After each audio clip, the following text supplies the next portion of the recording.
and the nerd in me always tries on some level to assign a value to the episode number. And I've been looking forward to this one because for 22 years, have been playing rec league hockey, and I've always worn number 48, and your episode number 48. Right so on. Cole Welch, thanks for being here. Thank you for having me. Yeah.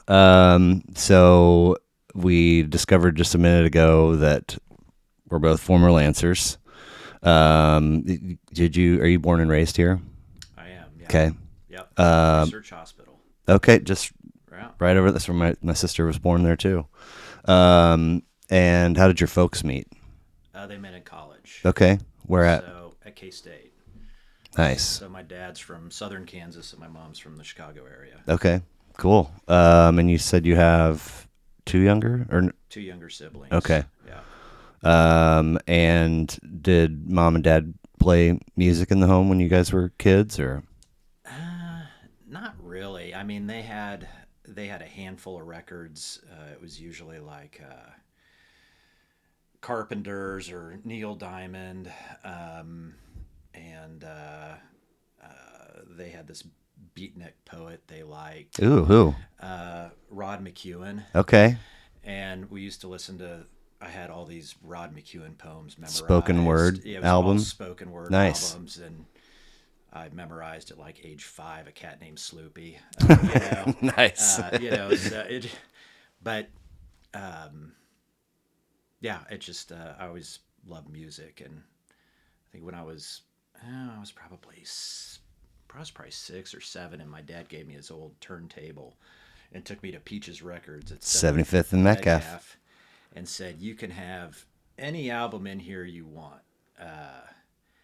And I know he was probably hoping, he loved CCR and Crosby, Stills and Nash. Sure. And I think he was trying to steer me to that. And I remember one wall in Peaches was just plastered with Saturday Night Fever. Okay. Yeah. And I was like, well, obviously that's the biggest fucking album here, so I want that. And, It's a good one. And he was like, "Are you sure you want?" I took it home and wore it out. I mean, you can tell by the way I walk, I'm a woman's man. Like that. I don't know.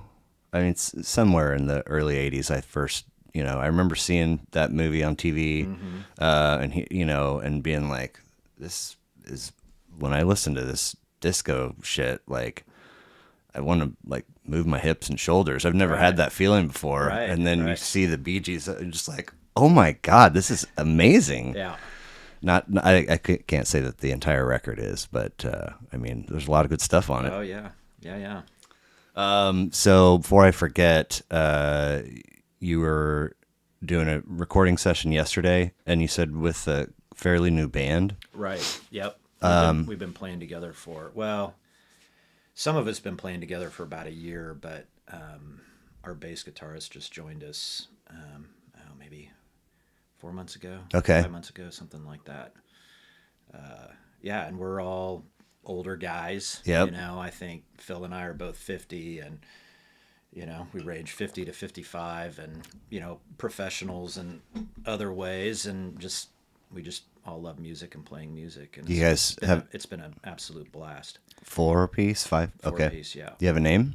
Velvet Jackson. Velvet Jackson. That's So, slick. That was a name that the guitarist and the singer had a previous. They were in a band together. called Okay. Velvet Jackson before, so they resurrected that name. Are you on drums? I'm drums. Okay. Yeah. No keys though. We don't have. Well, Steve can play some keys. Okay. Steve plays acoustic guitar and keys too. And do you guys have anything on like any kind of online presence or? Not Not yet. yet. That's what we were at the recording studio for. Okay. So no socials, no Not- website, no. we're- Okay. We're in the process of setting all that up. And how many bands prior to this one have you been in? Well, so I started playing drums at maybe 10. Really? And but quit as a freshman in high school. The band teacher at East just kind of sucked the fun out of it for me. Seriously. I feel like I don't know. It's not important who it was, but I definitely remember the name of the band teacher Yeah. having some clout. Sort of. Everybody knew. Yeah. Who? He was a pretty intense dude. Okay. Yeah. And I wasn't very good. Okay. And it wasn't my main instrument. My main instrument was actually the bagpipes. Really? Really. How in the world? So again, at about 10 years old, my parents had this kind of this, I don't know if it was a rule or request, a strong request. Everyone has to try an instrument. Sure. And I love it. I think Good job, Mom and Dad, by the way. Right, absolutely. And I think I was at an age where they were like, all right, so what are you going to pick? And my dad had taken me to I think he took me to the St. Patrick's Day parade. Okay. And I was like, I want to do that. Mm-hmm. And wear a kilt with no underwear underneath. Right. And he was like, all right. And I don't know. He figured out how to get a hold of somebody. And he didn't say no. In the pipe band. It was Kansas City St. Andrews Pipes and Drums. Okay. And God, I think are they still around? They're still around, yeah. Yeah. And I started taking lessons, and this was 1981 or something like that. Wild. And I played all through high school. No kidding. Competed with the band, in solos and group stuff. And then when I went to college, took a break, and then I moved to Denver for a few years. Took a break, and then when I moved back, I started playing with the band again. And I quit playing with the band when my daughter was born in 2005. Sure. Okay. Just because it's such a huge time commitment. Yeah. So I haven't played the pipes in a long time, but I missed it. And so I started playing the drums. Cool. Again, but have you ever thrown down with somebody doing "It's a Long Way to the Top"? If you want to rock and roll, we've actually we've talked about doing that as a band, just throwing that in there. Yeah. I'm like, but I think our singers are a little reluctant to try and sing Bon Scott. Bon Scott's R.I.P. in peace. Yeah, he's got a pretty unique voice, but I mean, we could do our so own does version Brian of it for Johnson. sure. Absolutely. How about that? I don't know why. Probably just because of the jam, but the simplicity of that video, where they're just like. Are you talking about on the trailer? Yeah, like the parade. Yes. Going through. Oh my God, Yeah, it's so fun. So bagpipes and drums and bands before this one. So no band. Okay. So I was in the pipe band, and that took all of my time. Right. And I really just did the drum thing growing up, just to be a part of something at school. Sure. But then after my freshman year in high school, I quit. Right. Because I thought the band director was a dick. So first band at age 50.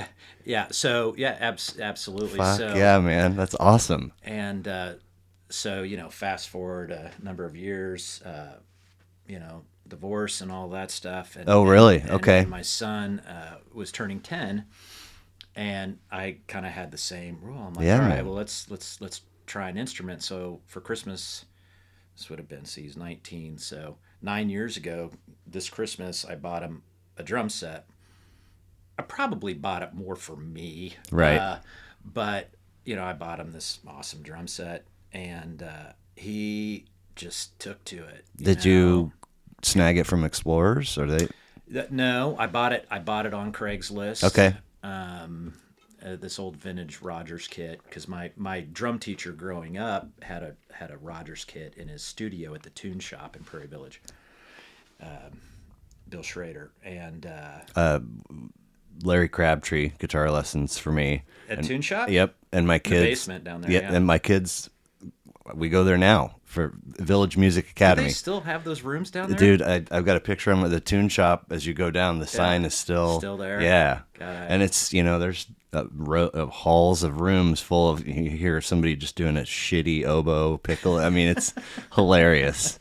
Well, and I probably would have put more time into it as a kid, but my bagpipe teacher was he was pretty intense. He wasn't quite the dude in Whiplash, but he was, he was pretty intense. Well, I mean, two different intense figures at a young age. Good for you for sticking with it. Well, I was really stubborn, and I refused to let him win. Something in that Prairie Village water, I think, Maybe brings out the stubbornness in us. right, or stupidity. Right. But I stuck with it. But I still loved playing the drums. So I got my son this kit and got him some lessons over at Explorers. And when he was at his mom's house, or the drum set was at my house, and I would noodle on it. And my wife, I'm remarried, and she was just really encouraging. She Cool. was like, "Hey, It sounds like you found a good one. she's fantastic." Good for you. Were you apprehensive about doing it again? Of course. Yes. Okay. Of course. But she's just a great gal. Nice. Just very encouraging. And it was like, I'm going to get you some lessons.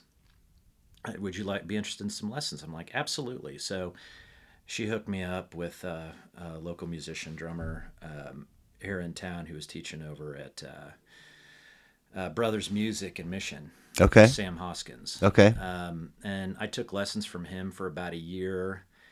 And then he moved on to some other stuff and just was playing, practicing an hour or two a day and just really loving it. And then she's like, well, you ought to take some lessons. I've got a friend in New York who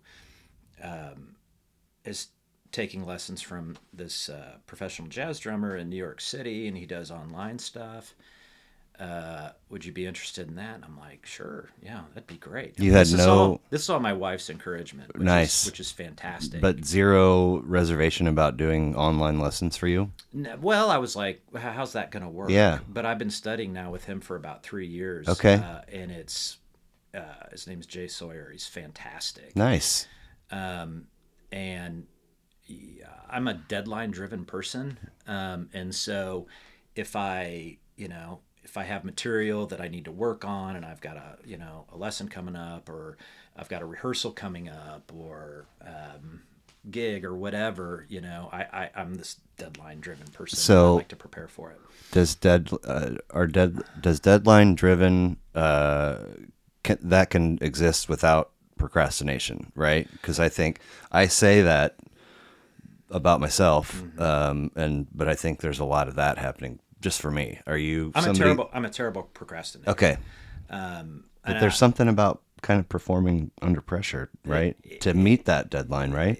It is. And I think I'm an architect by training from school, and so architecture school is very all about these deadlines. Sure. And, all-nighters in studio and all this other horseshit. So it taught me how to procrastinate, to a fault probably, but I always made my deadlines. Sure. And so it's unfortunately, in some respects, that's carried over into life where I have a tendency to procrastinate a bit. But I know this is about musical journey. This has just been, it's kind of been a rebirth of my musical journey. Awesome.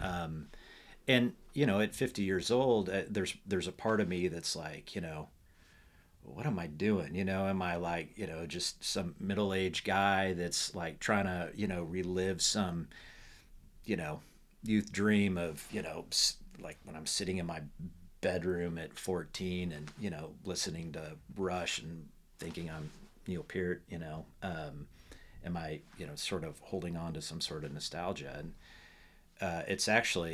it's carried over into other aspects of life. Great.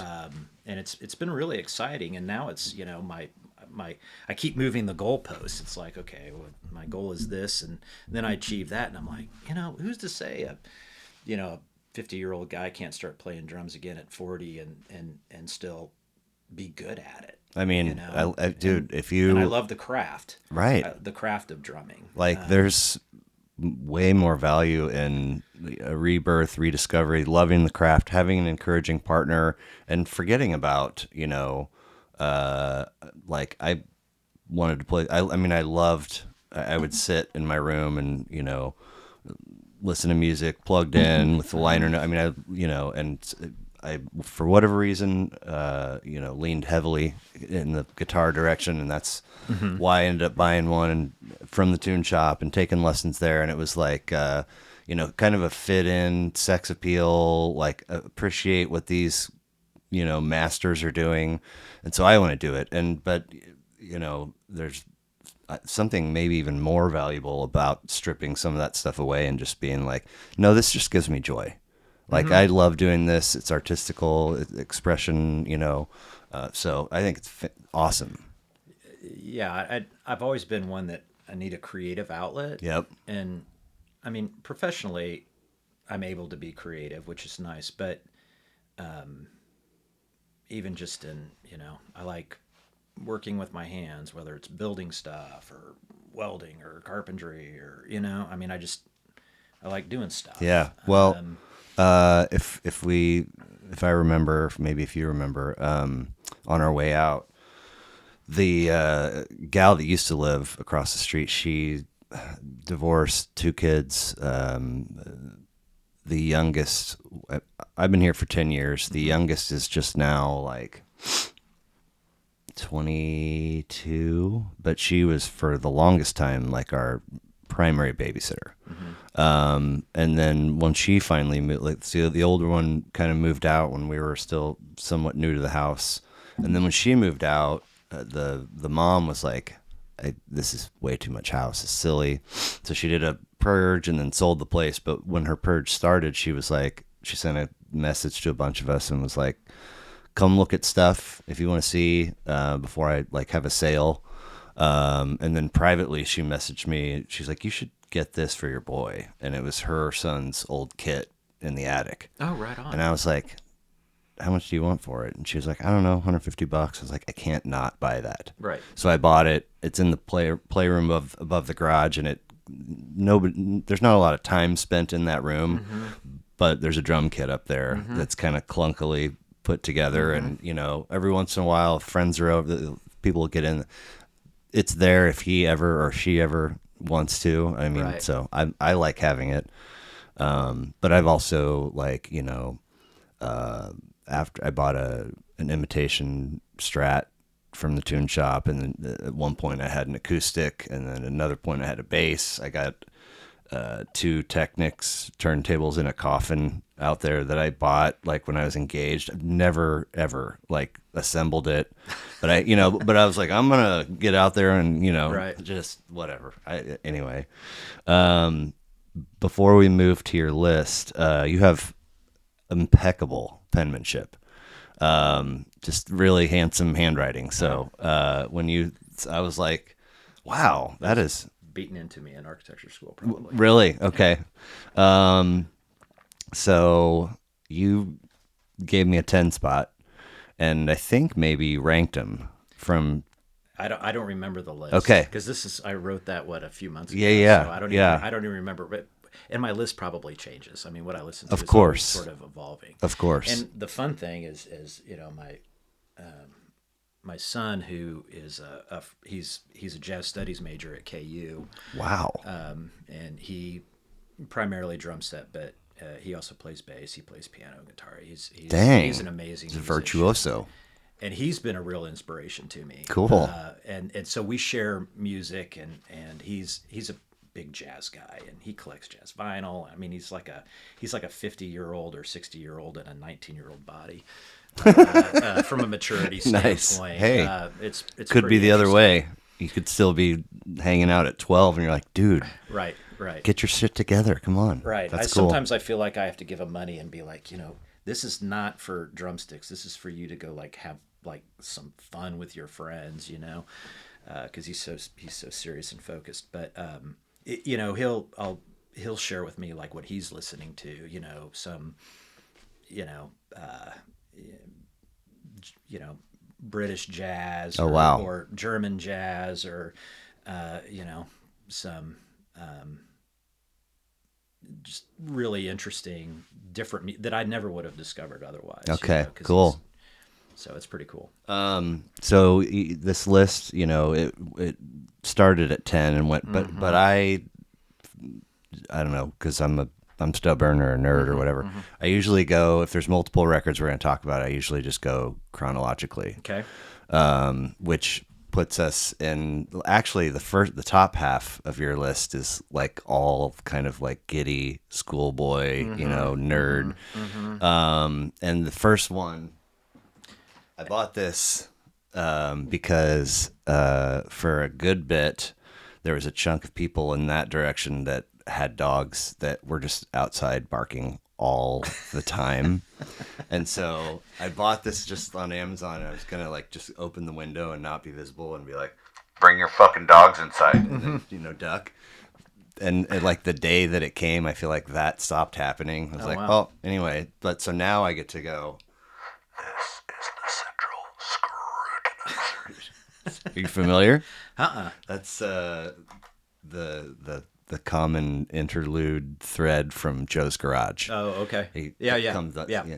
But so 73 Over-Nite Sensation is where we're starting. And I have been accused a time or two of gushing a little too much about Zappa, so you start us off, please. Well, I discovered Zappa a little bit later.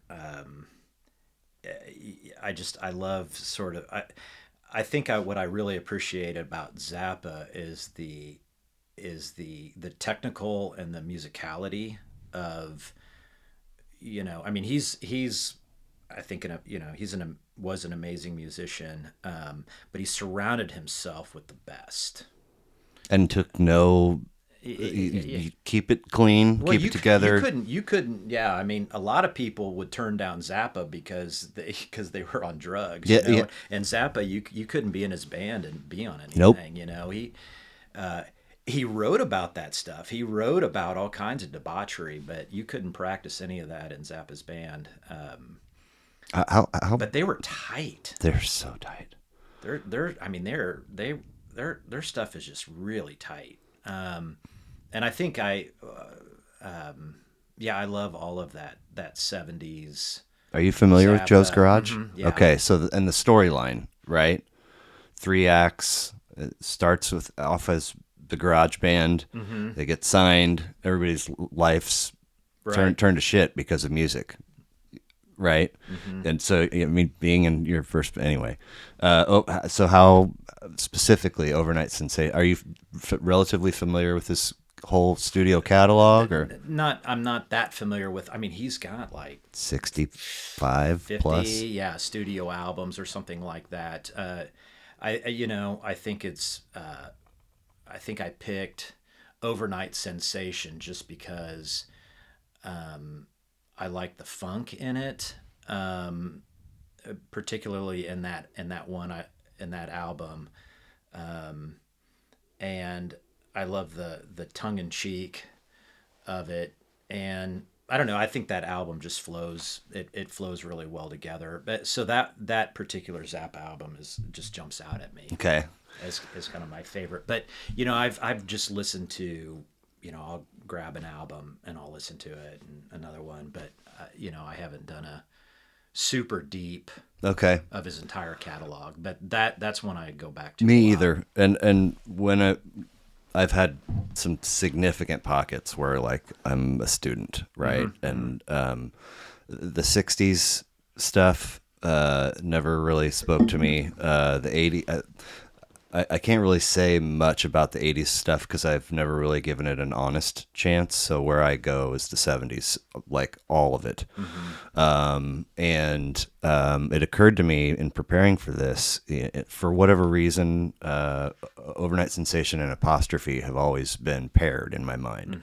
I feel like people bring them up together. So Over-Nite's 73 and Apostrophe is 74, but I never realized that one's a Mother of Inventions album and one's a solo Zappa. And it occurred to me, it's like, I actually, if I was put on a game show and I had to identify which of the 70s records are Mothers and which are not, I'd probably bomb. And so, Over-Nite's the ninth Mother's release, and then the following year you get Apostrophe right out. Which And was the a solo, yeah. dude's just cranking out music for like decades. Yeah, 30 years. Yeah. And there's so many great pieces about this record, but I don't, and I'm kind of, if there's a record that I really enjoy, I'll obsess over most any detail, but one that I go to a lot is track sequence, the order of the songs. And, Camarillo Brillo to start it off is so, I don't know how you put that first. It's so fucking good. How do you, none of the tracks past it, after it stand a chance. Right. It's so sonically full and fun and funky. Yeah. I mean, I said if textbooks were audio files, I'd expect this to start playing if you open to the page called Full Sonic Spectrum Ragtime Jazz Jams. Mm-hmm. I mean, it's just amazing. Like, the first time I heard that, I was like, I didn't know what I was listening to, really. I was like, I didn't know you could do that. I definitely can't, because, put on a Led Zeppelin track, I'm like, there's the bass, there's guitar, there's the drums, there's the keys. Well, and then there's also, song structure. Yeah. You've got, you don't have your typical intro and, verse and chorus and outros. Nope. I mean, there's, he didn't follow any sort of rules like that. Is that a real poncho? I mean, is that a Mexican poncho or is that a Sears poncho? No fooling. Meanwhile, in the background, it's just like an explosion, like a volcano of sound. Right. I did a little time with the Live in New York and guitar and all these sort of things. And there's one of those records, I think it's the Live in New York, has an Eye in the Slime where Don Pardo appears. The game show voice guy. You know who that is? God, he's like... well, I'd probably know his voice if I heard it it's right. like, so you have your game show host and then the guy that's like, all right, Cole, it's that guy. Step right up. Yeah. Mm-hmm. So, great, real crisp production on that. Mm-hmm. Dynamo Hum. Yeah. I mean, like, that was college. I'm like, fuck, I thought I knew like a lot of things about sex, and I don't know if I know as much as I thought I did. Yeah, that was an eye opener for sure. $40 bill. I got a couple Christmases ago.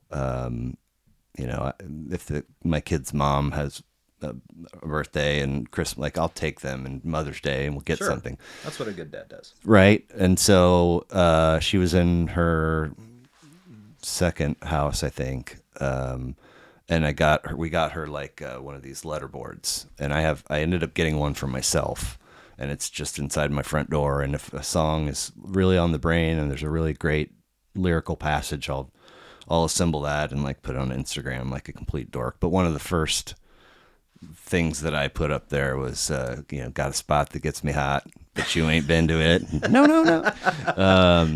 Just such, and then what you said, you didn't know what you were listening to. Like, by the time the record is about to close, you get Montana. Mm-hmm. And I was like,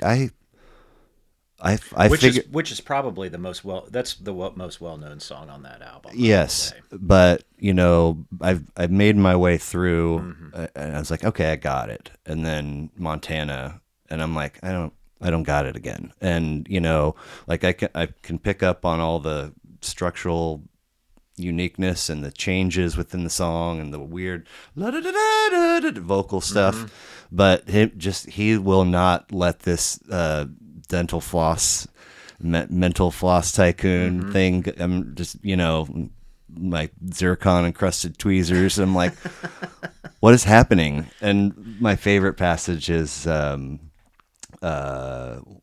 is it? And then I get a cup of coffee and give my foot a push. Just me and the pygmy pony over by the dental floss bush. I'm like, what? I mean, yeah, surely he was on something, but he wasn't. I know he wasn't. I've read two, possibly three biographies, and there is zero evidence to suggest. I mean, it Just just in one of them it comes up like whoever's writing the book with him, and I socially, smoked marijuana a couple times, and like that was it. I mean, just Winston's, man. yeah. Like, there's a lot of YouTube rabbit holes you can go down interview wise with him. I don't know if you've done yourself that pleasure, but it is wonderful. And there's, of course, all the PMRC stuff with D. Snyder and John Denver at Congress, but I mean, there a lot of before he's sick. You can before we know he's sick, you can tell that he's sick. There's like a very clear. He starts having like all kinds of throat stuff, and when the question finishes and it's his turn to talk, you can tell. And one of my all-time favorites might even be with Barbara Walters, and he's just heater after heater, and now it's out.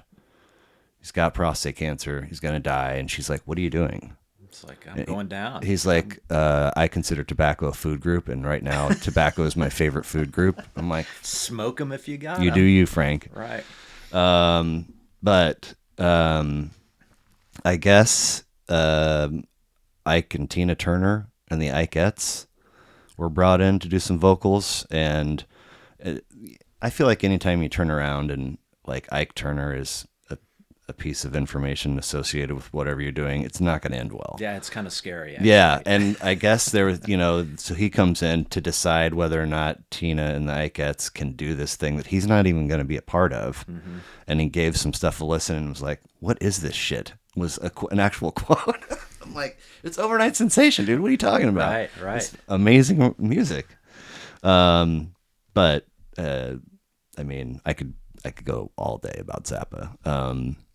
But 75, Caress of Steel, and huge like hypocrite for many years about like greatest hits are garbage and you should never and always got to be the studio album is how they put it together and put it out. Right. Yet Chronicles is really, Was that your introduction?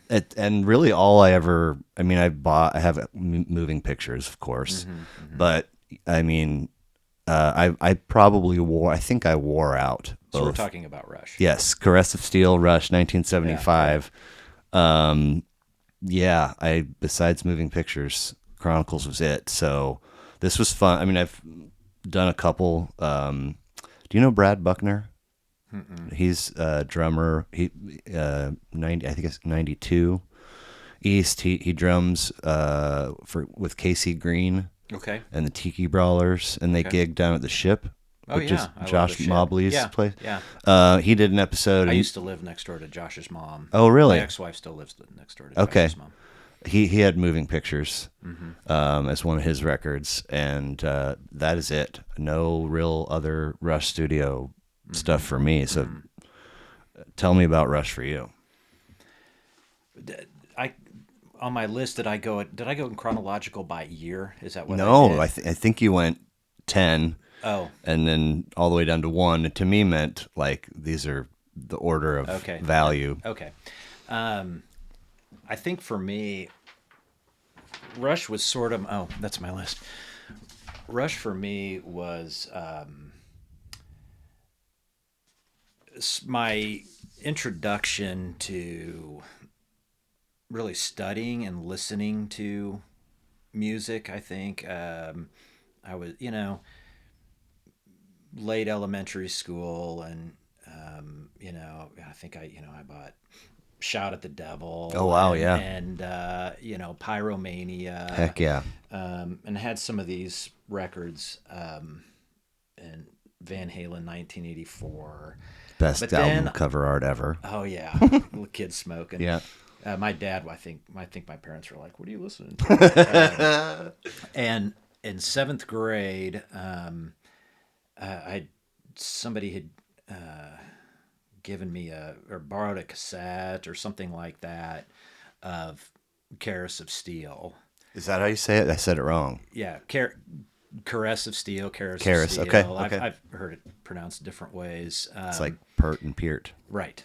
And I was like, wow, there's a whole storyline, and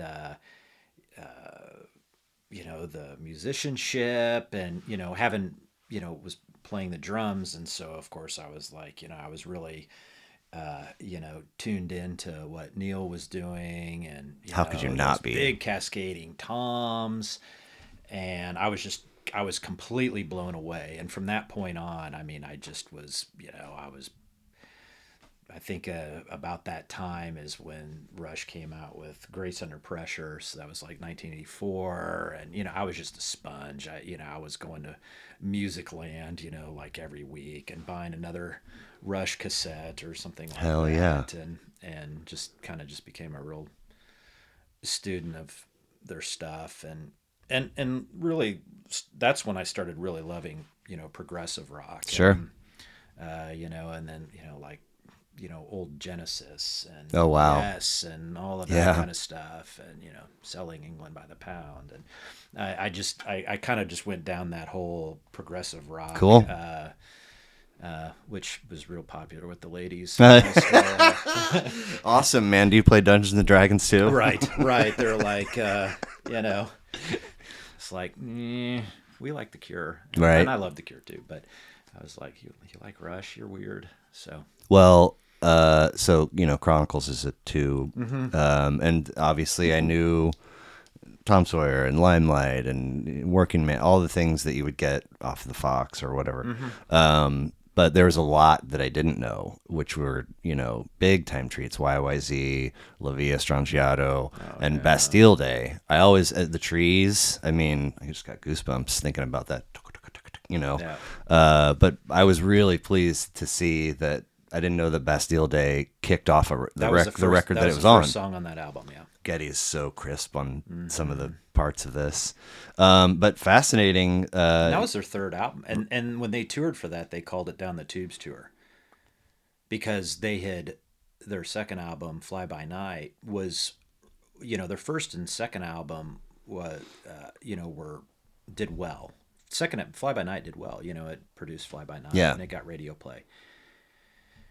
Nothing on Carousel of Steel got radio play, and the record company I don't think was very pleased with 5 them. tracks, 4 minute, 3 minute, 4 minute, and then they were not radio friendly. 12 and a half. Bastille Day was maybe the only one that you could play on the radio. I mean, you're not going to be playing the Necromancer on the radio. There's nothing from that's going to be on the radio, right? And I like how they did it, because they thought they were going to get dropped, and so the next album they said, we're going to go down in flames, and they did 2112. Yeah. They said, hey, if we're going to go down flaming. Right. That's pretty cool. Yeah. La They did what they wanted to do. La Via's like an 8-part journey. Yes. La Via Strangiato. It's like 8 chapters or something like that. But there, and if you look, I feel like I might be wrong about this, but I think that there's other parts of it on other records. Like this story is bigger than the song itself. Well, are you talking about Hemispheres? So Maybe. La Villa Strangiato it was on the album Hemispheres. Okay. It was the last song on Hemispheres. It was no vocals. It was all instrumental. Yeah. They did have storylines that crossed. They had Cygnus X1 and then Cygnus X2 Cygnus X1 book 1, Cygnus X2 book 2. Which bridged between Farewell to Kings and Hemispheres. Fucking Rush knowledge on this guy. Which was really cool, because Primus, just their last tour, on their tour they did the whole album Farewell to Kings, from seriously front to back in order. Performed Farewell to Kings. Wow. It was kick-ass. You saw? Yeah, I saw him in Burlington, Vermont, and I saw him at Grinders here in town. What were you doing in Burlington? My best friend lives in Burlington. Okay. So I flew up there, and he picked me up at the airport, and he goes, guess what? And I'm like, what? And he's like, you didn't know? No. He goes, I got us tickets to Primus tonight. So we went to Primus and how many they seats? Performed. It was called Tribute to Kings or something like that. Yeah, but how big was the venue? It was an outdoor venue. It was bigger than Grinders. It was probably about the size of Sandstone. Okay. What a treat. Oh, It was awesome. That's awesome. It was great. But where I was going with this is these two, the tracks 4 and 5 that are 12 and a half and then 20 minutes. I think there's some element of story, and progression, not, verse, chorus. Yeah, the Fountain of Lamneth and the Necromancer. Yep. Yeah. You got to admire the Go Down in Flames, but also you got to admire, no, this is the way that we write songs, and we're going to record this and put it out there, and you might not know it right now, but people are going to love the shit out of it. Right. It's really cool. It's kind of unfortunate that more people are not plugged into what this band did and has done. Well, there was that, I don't know, that documentary that, there's been several documentaries done, but where I think it was Alex Lifeson was telling the story, like they were touring with Kiss when they released that record. And he played it for Gene and Paul or something in the tour bus on that tour, and they were so excited about their new album. And Paul Stanley just looks at him like, what the hell is that? It's our new record, man. They didn't get it. Right. Kiss didn't get it. Well, they're Kiss, right, Right. And I guess, you look at what Rush is and was, and the fan numbers that kind of surrounded them versus Kiss, it kind of shows you. It's kind of a good barometer for where the average IQ is. I loved Kiss too. I know, but I think I loved Kiss because of the album covers. Yes, right, which is a different love than I'd look at that while I was watching Chips, on TV. So. Ponch and John. Right. Nice. 1 year ahead, 1976, Desire, Bob Dylan. This. Talk about a discography. He's got a good handful to choose from, and there's a lot of good ones in there. And that was a hard, if I love Bob Dylan and it was hard for me to decide if I were to say, okay, you can only pick one Bob Dylan album. It would be hard. Blood on the Tracks was really close there for me. I love Infidels. Sure. But I think Desire, for me, that was my favorite. That's probably my favorite. And I like the what was that, the movie, the documentary about that tour. Oh, okay. When they were touring for that album, the Rolling Thunder Review. Yeah. Just was really it just blew me away. These sort of discoveries, I didn't know what I was listening to with Over-Nite Sensation, figuring out how different of an animal Rush is. It's a whole lot of things, when I first heard Hurricane, I was like, I know that every song tells a story, but he's telling... It's a very literal story. Yes. Yeah, about a and guy that was I was really driving, and I was like, I gotta fucking pull over. Like, this is... And then, of course, it's musically, it's just amazing, and then somebody's like, no, that... really happened. And come on. Obviously. So, kind of like Camarillo Brillo kicking things off. Hurricane, like... Good luck to the rest of the songs following that amazing piece of music. And I think Bob's body of work in that time, he was going through his divorce with Sarah, and a lot of those, and I've always heard that he would always deny, he'd always deny that he wrote from a personal perspective, which I think is bullshit. There's a Sarah on this album. Yes. It's her same... Absolutely. No H. Right. Which was his ex-wife or soon to be ex-wife at that time. There's a lot of pain. It was already his ex-wife at that time, because I had heard a quote from Jacob Dylan that when he listens to Blood on the Tracks, it's like he recorded that while he was going through his divorce, and Jacob said that it's like when he listens to that album, it's like his parents having a conversation. So Really? Tangled Up in Blue. Okay. That Tangled Up in Blue, I mean, if you know what he was going through at that point in time, it's like, well, of course he was. I mean, it's about the end of a relationship. But Bob's like, oh, I don't write from a personal Uh-huh. place. It's like, whatever. There's pain, palpable pain Right. in Sarah. Oh, yes, to me. absolutely. I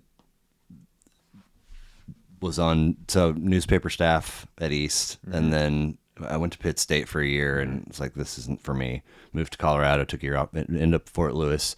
I think my first week on campus, I asked somebody to point out the newspaper office, and I went, and I'm like still friends with some of the people from that staff, and I mean,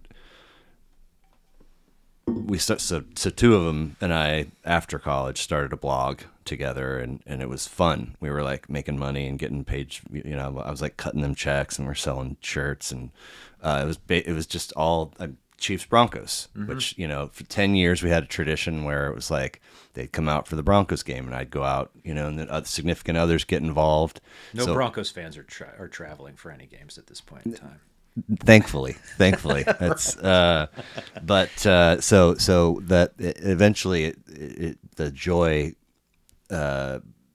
fell from their perspective. Like, we're all writing, but I'm kind of managing it, and I'm like, okay, here's what we're doing, and I mean it. Here's a deadline, please. And then so this sort of chore joy thing got tilted, and they kind of. So I was trying to just write and keep the thing afloat. So I did this top 25 Dylan records project. I think there was 36 or 37 at the time, so not all of them made it, right? And for good reason. And Blood on the Tracks was number one. Yeah. For this, I was like, where? I feel like I put Desire in a funny place, and I went back and I have it at 12, and I was like looking at 11 through 2, and I was like, it could have fit here, could have fit here. Yeah. It's such a good record. But there's something like that just really, really, talking about dogs upstairs and sort of this sadness, with the knowing it's time to say goodbye, or you're walking through that door and being like, dude, I'm getting all choked up. I get choked up 56 times start to finish Blood on the Tracks. I mean, Big Girl Now into Idiot Wind is maybe the best, 3 and 4 or for whatever it is. I mean, and that's just a slice of the record.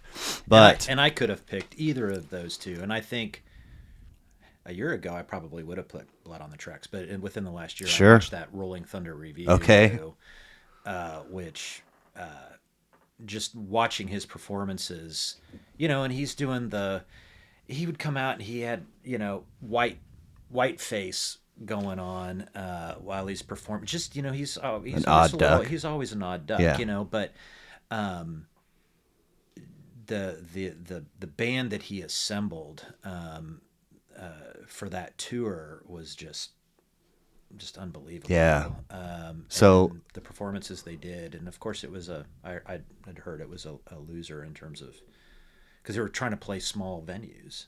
What was a loser? The tour financially. I mean, isn't that the thing with if you talk to somebody about Bob Dylan for 60 seconds or 30 or 10, chances of somebody being like, I saw him twice and he sucked and then he was amazing. Or somebody says, I hear that you never know what you're going to get, Forrest Gump, box of chocolates. Right. So fucking whatever. Live Dylan is a roll of the dice. Right. But the studio stuff is a sacred cow, and don't tip that motherfucker over. Right. So I think for a while I was, toying with the idea of wearing out my copy of Desire only because I would listen to Hurricane, rewind, and at some point down the road I was like, oh, Isis might actually be a better song. Yeah. And it is. I think that's my favorite song on the album, it's so good. It's the story of Hurricane with the full sound of Camarillo Brillo. And so many. This one, I don't know. There's so much happening in that song, but my favorite passage has always been, she said, "Where you been?" I said, "No place special." She said, "You look different." I said, "Well, I guess." She said, "You been gone?" I said, "That's only natural." She said, "You gonna stay?" I said, "If you want me to, yes." And then this thing just Right. explodes. Oh, it's so good. Yeah. Yeah. One more cup of coffee into Oh Sister into Joey is just a beautiful, beautiful Yeah, trio. Joey's a tragic song, isn't it? It feels tragic. I don't know. I couldn't really tell you what's happening in it. Do you? Yeah, it's Joey was a mobster basically. Okay. And I don't know if it's a true story or not. Probably is. But he went to took the fall, I think, for something, and was a mobster, and got out of prison and tried to kind of put that behind him, and he had grandkids now and that kind of thing, and you know got shot down. Yeah. I meant to mention when I pulled up Karis of Steel, I double ticked, at this line that said, okay, for this record, now the band is what we would come to know them as in terms of lineup. These three dudes, Alex, Neil, and Getty. But previously, but the line that made me double take was it said that Neil had been the primary vocalist before that. And I was like, what? No, I mean, it's always been. Anyway, that's somebody has got something on Wikipedia that has gone unnoticed. Yeah, no, he, to my knowledge, Okay, he's never done okay. any I mean, Alex would do some backup Sure. vocals, but So for Desire and Blood on the track, there's definitely some fantastic female backing vocals. We get Emmylou Harris, and I feel like there was maybe it's only in my mind, some controversy about some of those backing vocals going unlisted or uncredited. possibly. I'm trying to remember the name of the gal in that band who was playing the Ronnie. violin. Yeah, and Oh, I think she did some backup vocals too uh-huh. on that. At least I think in live. Lots. So up to and through Coffee, Oh Sister Joey, a lot of strings that are just kind of like whoa, whoa, whoa. But Yeah, that was all her. you get to Romance in Durango, and you get a whole. Now you're getting some. Is there a better? And I guess at the time that when she was performing with Rolling Thunder Review, she was dating Gene Simmons from Kiss. What? Yes. Really? And so Don't play him any Rush I records. don't remember where I heard this. Well, and so she took Bob to a Kiss concert. This was around the time that they were doing this tour. Okay. And he was really intrigued by their makeup, so that's why he would do that makeup, that white face sometimes during interesting. But that classic Bob. Hot Chili Peppers and the Blistering Sun might be the best opening lyrical line ever, and to have it, I mean, you feel like you're in Spain or somewhere warm. Such a good record, though. Yeah. So speaking of prog rock and things that the ladies love, Synchronicity, 1983. I didn't know previous Police stuff was what it was for a long time. Like there's a pocket on this record, all B-side stuff. Every Breath You Take, into King of Pain, into Wrapped Around Your Feet. Like that's, to me, that was the Police. In fact, Hot Tracks has got King of Pain. That was like my sister and I's go-to record. There's a lot of good stuff on there. I had the K-Tel records too. Okay, nice. But I didn't know until later that they were so highly respected on a musician level. But this is it. This is the end. It's the last one, and I guess maybe Sting's to blame for that. I think Sting and Stuart Copeland Okay. They didn't see eye to eye on a lot of things, and Sting was his star as a solo artist was certainly rising, because he did Dream of the Blue Turtles, I think right after that, in '84 probably or Mm-hmm. something like that. So But yeah, that album I thought was the pinnacle of just maybe, and it. I don't know that the songs on that were necessarily. They were probably almost maybe in some ways simpler than some of their earlier stuff, I agree. I but mean, more they were more accessible. yeah, But the production on that was, I mean, they're awesome songs, and the production was really tight. on Synchronicity. On Okay. Synchronicity, I thought it just, Did it land in your lap just because of the timing of when it was released and where you were along your musical path, or? I listened to it, when it came out. I was in sixth grade. I mean, it was more in passing. Um, I didn't really start listening to it a lot probably until I was in my 20s. Okay. And that's kind of when I'd go back and I started listening to. I mean, I listened to it some in high school too, but I think when I was in my 20s, I went back and I started, Sure. listening to Regardez de Interesting. Blanc and Yeah. some of Yeah. their earlier stuff, and I was like, wow, this is really good. And Mm-hmm. then and and then especially in the last 10 years or so, I really admire Stuart Copeland's drumming, Absolutely. and he's a real inspiration for me. And so I go back now. I listen to it a lot more Yeah. critically, and I'm like, wow, that's amazing what he's doing on this Yeah. stuff. Few years down the road from that, Life's Rich Pageant, R.E.M. So I would say for me, besides Rush, REM was probably the other biggest early influence, like high school. I really For feel me. like, there's very little age separation between us, Mm-hmm. but the age separation that there is, like the folks that are much closer to your age than I am, late wrapping up high school, late 80s ish, Mm-hmm. early, Mm-hmm. like big swath of diehard REM Yeah. folks Yeah. hanging out in that, and it for whatever reason it never really clicked for me, and I don't know why. I mean, they obviously have a ton of amazing tracks that were hits that I enjoyed, Mm-hmm. but I don't know, like, I think for me, it just their stuff sounded so different, yes, and there was really nothing else like it. no, I mean, no one knew what the fuck Stipe was saying. I mean, it was like it was gibberish, but he was using. I mean, the lyrics weren't telling. I mean, they might have been telling a story to some extent, but it was more. It was more just like another instrument. right, yeah, And so it was more about the sound of the word and where it was placed, I think, other than, than he wasn't trying to tell something very literally. no, And especially that early REM, the jangle, Peter Buck's guitar and all of that yeah, stuff. It had that the movement and the tempo of their stuff. I really liked that faster tempo. It just had a good energy, I thought. well, this is just a theory, but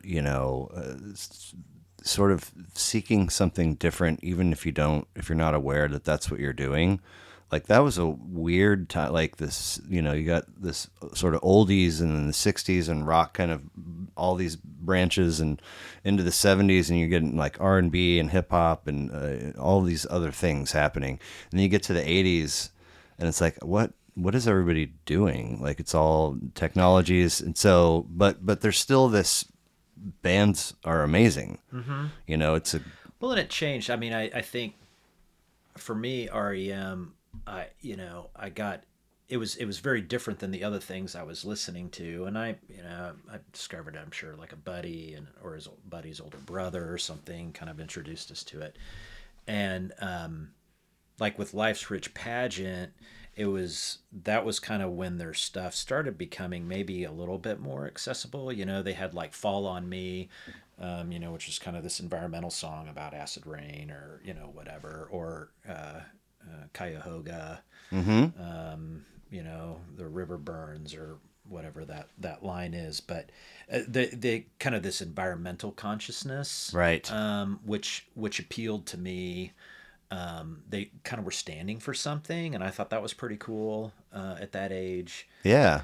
Not to mention dropping out of college to be in a band and go on the road. Like, that's pretty cool. Right. You know? Right. Their manager was driving around in this van, and they had like a $2 a day per diem for food. It's Right. like, that is ballsy, Well, fellas. and their manager was Stuart Copeland's brother. Oh, for real? Miles Copeland. Okay. He Fascinating. was R.E.M's Nice. manager back then. Yeah. Huh. But they, but I think that music kind of also for me opened up. Like I really loved, some of that 80s pop like Erasure and Depeche Mode and Cure. And I started really kind of listening to that stuff too. Really? Okay. So Fascinating. where I kind of shifted and I Yeah. appreciated all that Yeah. stuff, I really like, there's a sort of a spy surf rock feel in Underneath the Bunker, but it's only a minute 25 seconds. I was like, more of that. What? Right. So this was their fourth record, and they recorded it at John Mellencamp's studio, apparently.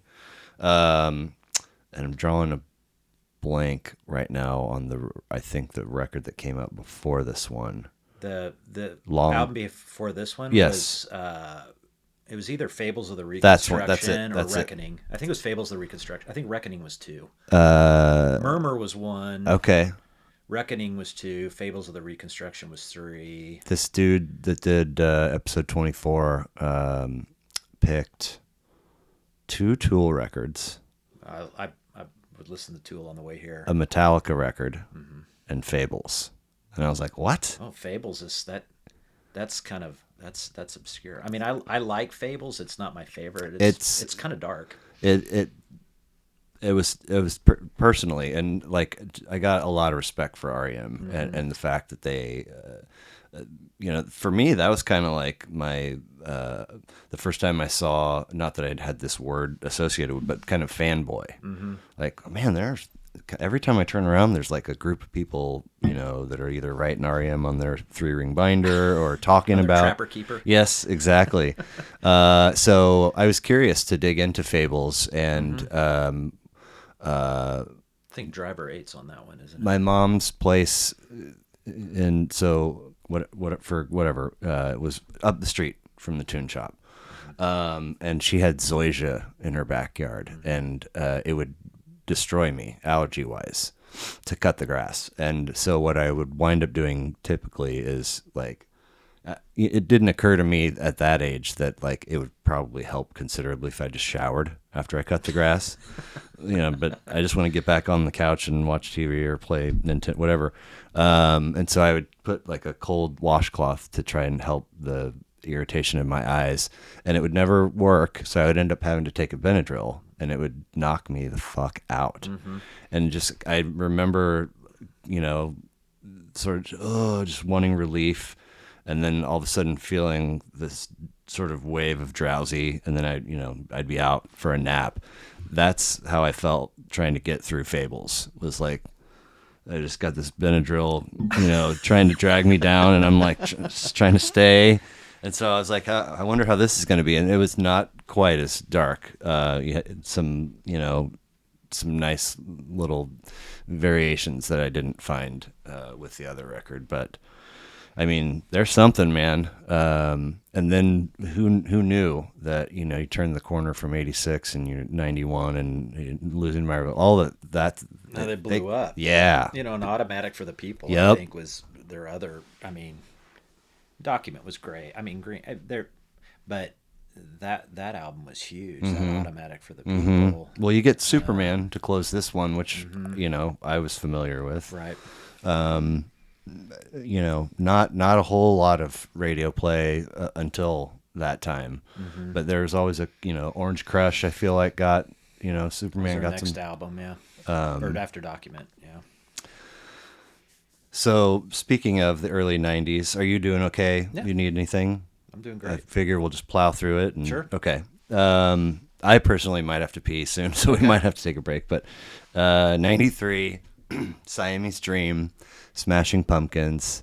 You know, the grunge was like, whoa. Or Seattle, whatever you want, the early 90s, a whole lot of new, you get Chili Peppers, Nirvana, Pearl, all these different sort of things. And Pumpkins were massive. I mean, maybe kind of a pan flash for a second, but they're definitely part of the fabric, you know, and never to be forgotten. I mean, yeah, I mean, I started my freshman year of college in the fall of 1990. So, music for me. Mom and Dad went to K-State, but you were I went to K-State. Oh, you did? I went to K-State too. Okay. Yeah. And, music's kind of the soundtrack of our life, right? But yes. So, I go off to school and, I was still listening to the same stuff I was listening to high school. But then I kind of befriended a guy who worked at the record store there in Aggieville. I don't remember the name of the record store now, but we would go in there and be like, you have any suggestions? I mean, I was ready, college, ready for something new. Yep. And he turned me on to a lot of, interesting things. Like there was this Skunk was the name of this band. It was kind of, I can't even really describe it, but just totally different than anything I'd been listening to. And Pearl Jam, I think, had just come out with 10. And I hadn't, so I bought that and listened to that. And I was like, wow, this is totally different. Yep. And then about that time, I had a buddy that had gone to see Nirvana at the Outhouse in Lawrence. What? Yeah. And, really? Yeah. And not bring your own beer. Like, yeah, place? Before they were a strip club. Oh, okay. Before they were, I thought they'd always been a strip club. No, okay. they were. Well, I don't know if they did, but they did live music there. Wow. Sonic Youth played there. Damn. Nirvana played there, and he saw them and came back and I think this was before Dave Grohl because they were touring for Bleach, I think, or anyway. Bleach got a little shout out right on your list, and then right. And so, that there was a lot of music happening at that time in those early 90s. Yep. And so those early 90s. And then I think he gave me had me buy a copy of Gish, which was Smashing Pumpkins' first record, and I loved it. Dude. I loved it. And I think this was my sophomore, maybe freshman or sophomore year. I don't know. It was early 91. Gish is not an EP, right? No, it's a full. Okay. It's a full album. There's an EP that they write like Rhinoceros or something. I'm drawing a blank, but yeah, I mean, I think with Gish, that first part of the album really grabbed me, and then I kind of lost interest towards the end of the album. But is Drown on there? Drown's one of my favorite songs. No, Same. Drown was, I think they wrote that for, I think the only thing you can find that on is on the singles soundtrack. Are you sure? I think so, unless it's on a compilation, but I don't think that was on any of their studio Okay. albums. Not an EP? Yeah, maybe, I've looked this up many times and then I immediately forget. But I don't think it's on any of their studio albums. Okay, but Gish. But Gish was great, and so Gish was my introduction. And then when they came out with Siamese Dream, I was like, wow, sold. Charge me twice. Sold. And of course, I loved Jimmy Chamberlain's drumming on that. Yes. Fantastic. I've never been able to get over Today. I love Today so much that none of the other tracks. I like a lot of the other tracks on this record, but it is so far. Hits be damned. It's so on that hill at the number one spot, and I think that a lot of it is because of the drumming. It's so fantastic. before I started doing this, I was spending a lot of time watching reaction videos, which is not very productive. If You you've ever watch that charismatic voice? I love her. Have you seen her do any Rush? Yes. She has a great when she does Tom Sawyer, and she talks about how Getty like closes his teeth on where consonants end, and he doesn't. I almost got choked up watching her reaction because she's so genuine and giddy. She is, and she talks. There's a part about where he's hitting the high notes and how he's doing it all exactly perfectly how you should, and how even his feet. And there's a thing about the way your feet are on the floor, which will support. And I guess you can dig in even deeper and be barefoot and get, But I love her. She still has not messaged me and said, I'd like to go out with you. But That's too bad. My wife and I actually last night were watching a video that she did on Tool. Okay. I can't remember the name of the song. I can't pronounce half of their songs. Anyway, she was like just going on and on and on about Danny Carey, which, I'm a huge Danny Carey fan. So, anyway, Janice, my wife, was like, she has all the, she talks like she knows what she's doing and all this sort of stuff, but let's find a video of her actually singing. Have you ever looked her up singing? She's an opera singer. And so her name's Elizabeth something or other. If you get on her page and then you look at the about, you can get her name, and then you Google her name singing. The first video comes up of her singing this opera performance. I mean, good stuff. Yeah, I mean, opera isn't for everyone, and I'm not necessarily but I was. She's got pipes. Holy smoke, she knows what she's doing. Okay, see, that's the thing.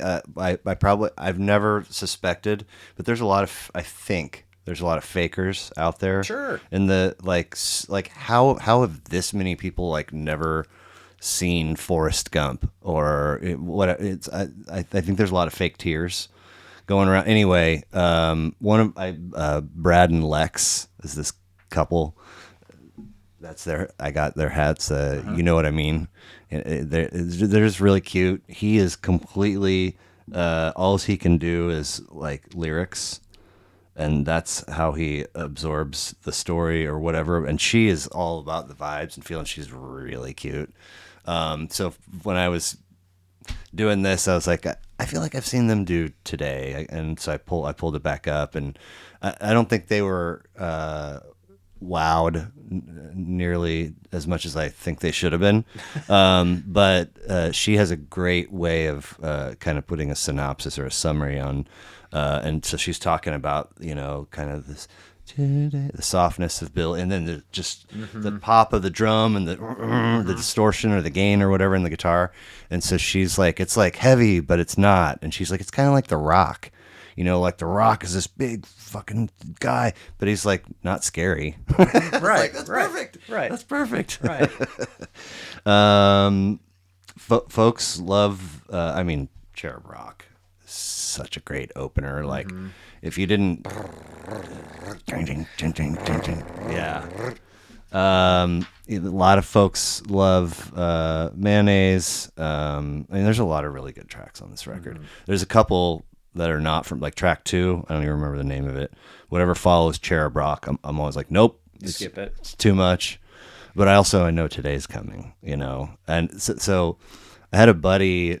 I have a buddy whose older brother you probably know.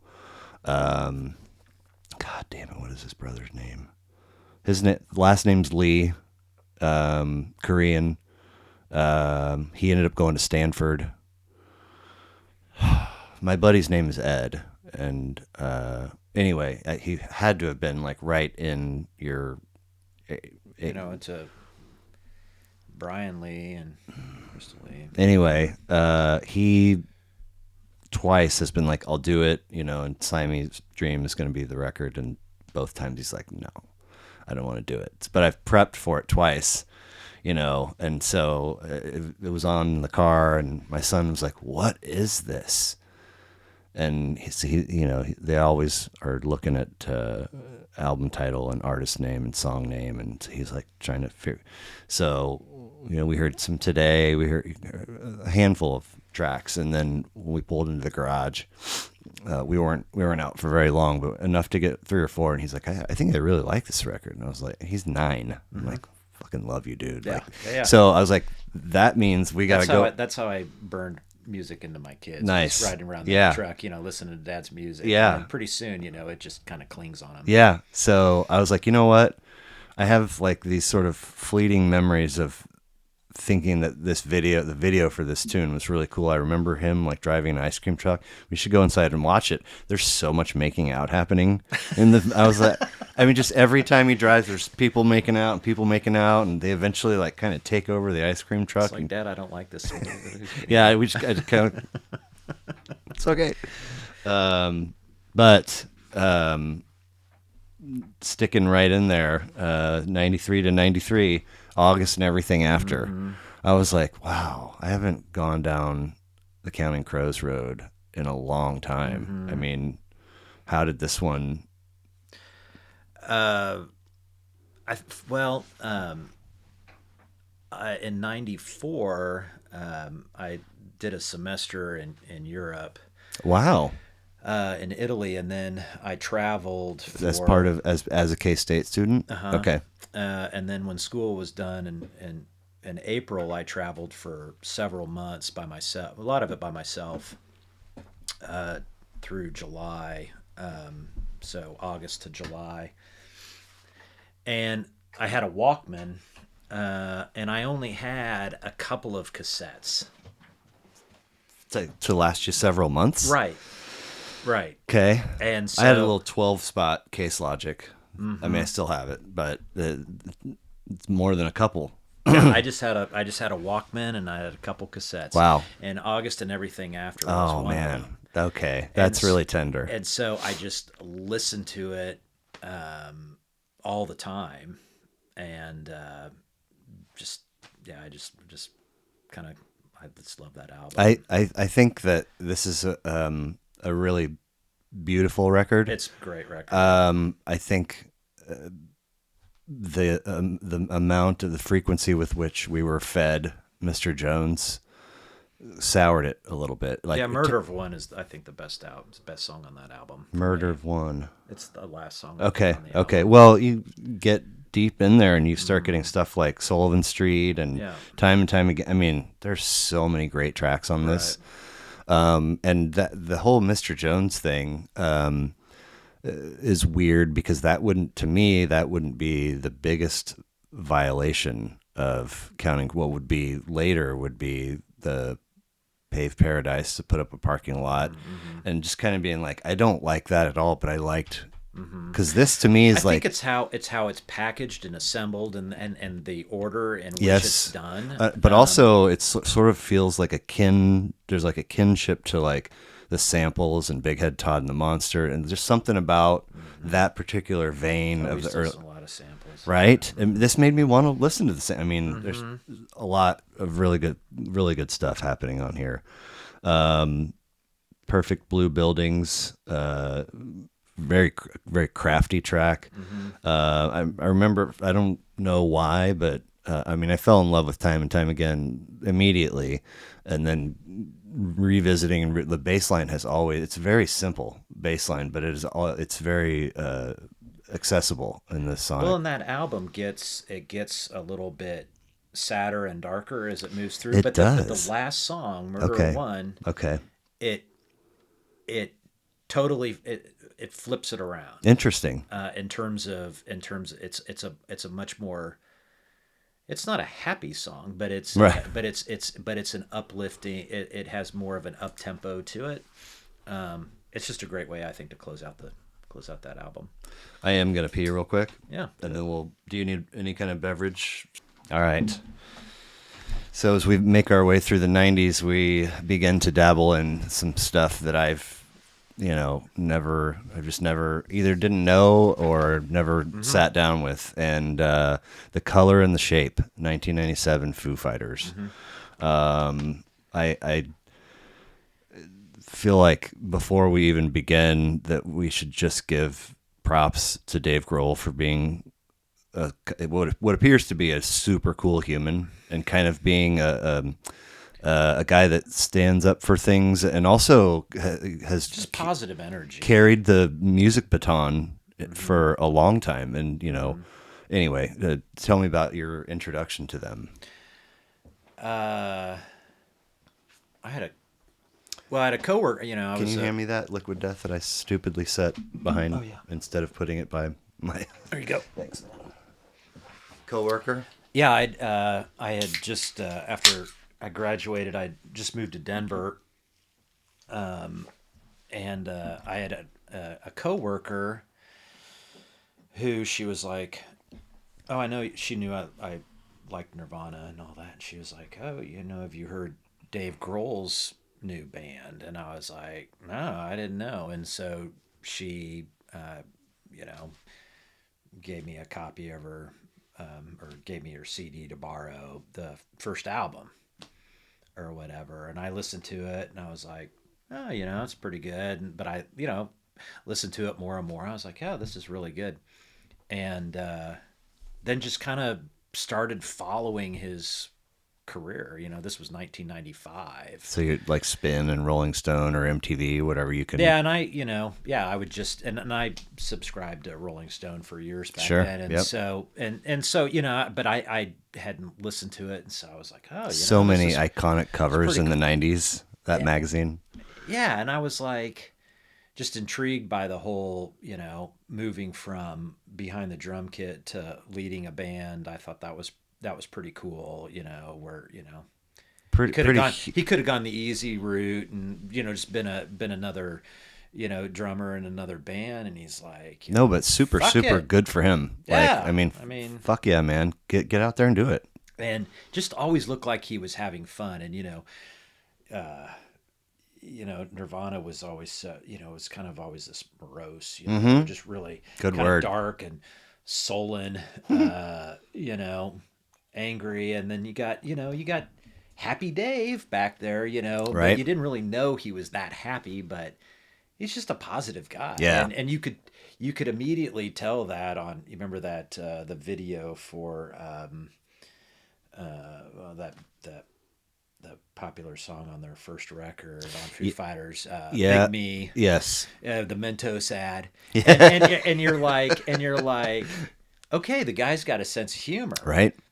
And then, like all their videos were always kind of just, he never took himself that seriously. And right. that appealed to me. And I liked his music. Yeah.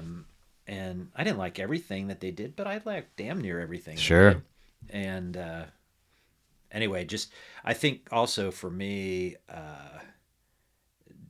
Dave's only a couple of years older than I am. Right. So I admire him as a musician, as a dad who juggles things.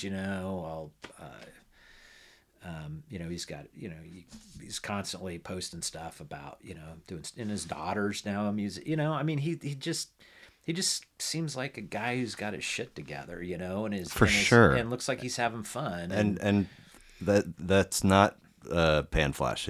He's seemed that way for years. Yeah.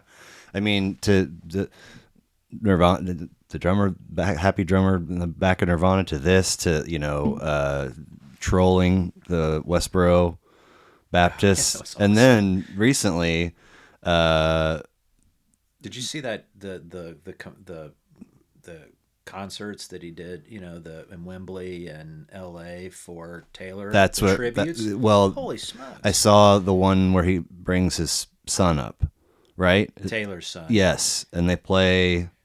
My Hero. Which is on this record. Right. Yes. And I fucking bawled. Dude, like I was hesitant to bring it up. It's like I haven't cried on an episode yet, but I might cry, like tear up. I mean, his son just shredded. Absolute. And I went back and I watched that several different times, and I watched his son playing My Hero, and he was playing like his life depended 1,000%.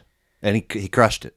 He totally Just crushed it. absolutely. And then there, one of the other drummers there, Omar, there was a shot where the camera is sitting back behind Omar because Omar had just played the song before, and Omar's kind of leaning in and watching, and I'm drawing a blank on Taylor's son's name. Right.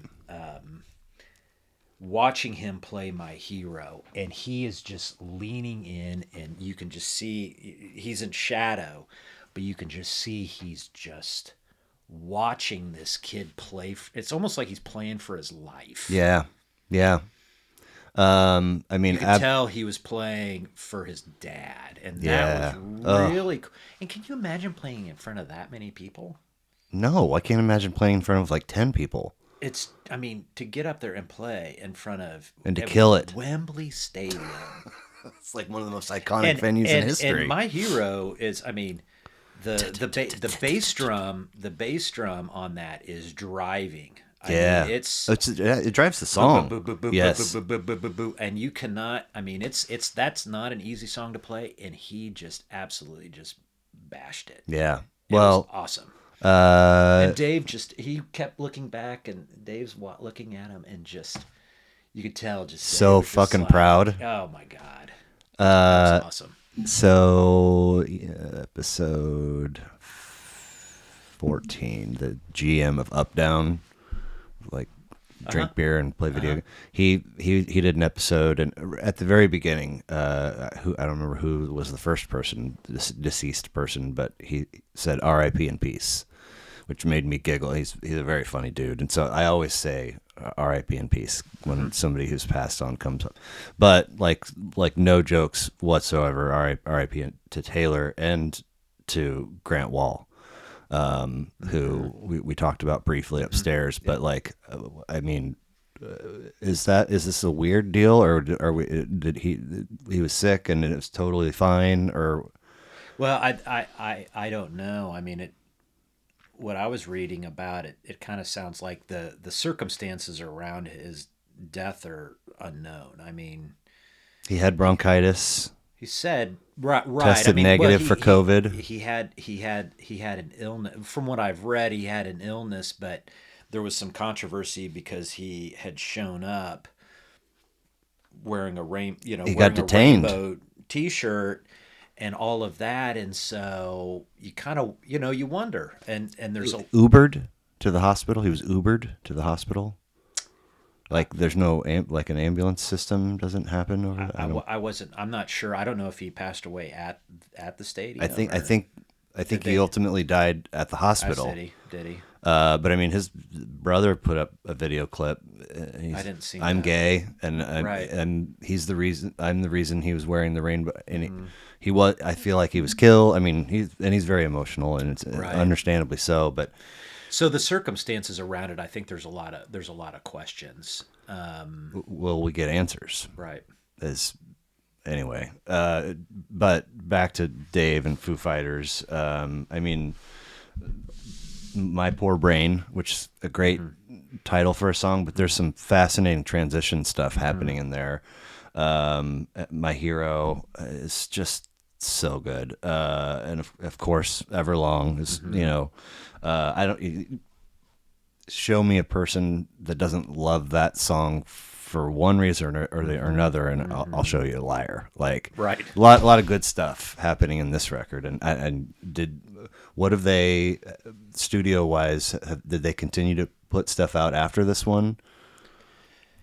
Do you know? The Foo Fighters? Yeah. Oh yeah, they've done a bunch. They've done a lot of albums. So this album's pretty early on. Number 2, right? Yeah, I think this one was number 2. I think the first one said that it was like mostly just Grohl doing it. Dave did every instrument in that. Okay, that's what it is. He didn't form a band until he was touring for the first album. Okay. So he released that, and then formed a band, and then did Color in the Shape. But I think Dave did perform a lot of the drums on that because the drummer that they had, Dave, I don't think was was very happy with the Oh. results. So okay, I'm gonna go, Drum for Dave Grohl's band. yeah, Good luck. Yeah. It's Are like, you? that seems like an uphill. I am too. That seems like an uphill battle. Yeah. But no, I think then Dave ended up re-recording all of that, but it was after that album, I think, is when Taylor joined. Hawkins, right? Right. Yeah. Joined the band after that, and I think it appeared. I mean, I've never met either of them, but it appeared they had this genuine friendship. Cool. That was pretty cool. Well, we move into the 2000s after this, and this is where never even heard of these guys. But Porcupine Tree puts out a record in 2002 called In Absentia. In Absentia. I don't know what. Absentia. Absentia. Okay. That's what I say. English band formed in 87, 11 records across 20 years. And this one is a mammoth. 12 tracks, 68 plus minutes. So what did you think about it? I thought it fits, if you're like square peg, square hole. There's a spot. This is a genre that if you ran a music store, you wouldn't have a placard to say this is where country starts, and it would just be in this ethereal kind of compilation. But it's cool stuff. I mean, it would take, I've had one person give me a list of 16. Somebody gave me a list of 10, but I cherry picked from it because a lot of them were records that somebody had chosen as one of two, or so a lot of time spent on, but it's fun to have a list like this, but it also means that we got to condense the amount of time we spend on each record, right? Otherwise you'll be here till dinner time. Right. And so it definitely deserves an isolated visit for me, but on a surface scan, I think it's cool stuff. It's kind of one of those not going to be for everybody kind of deals, but tell me how you got introduced to them.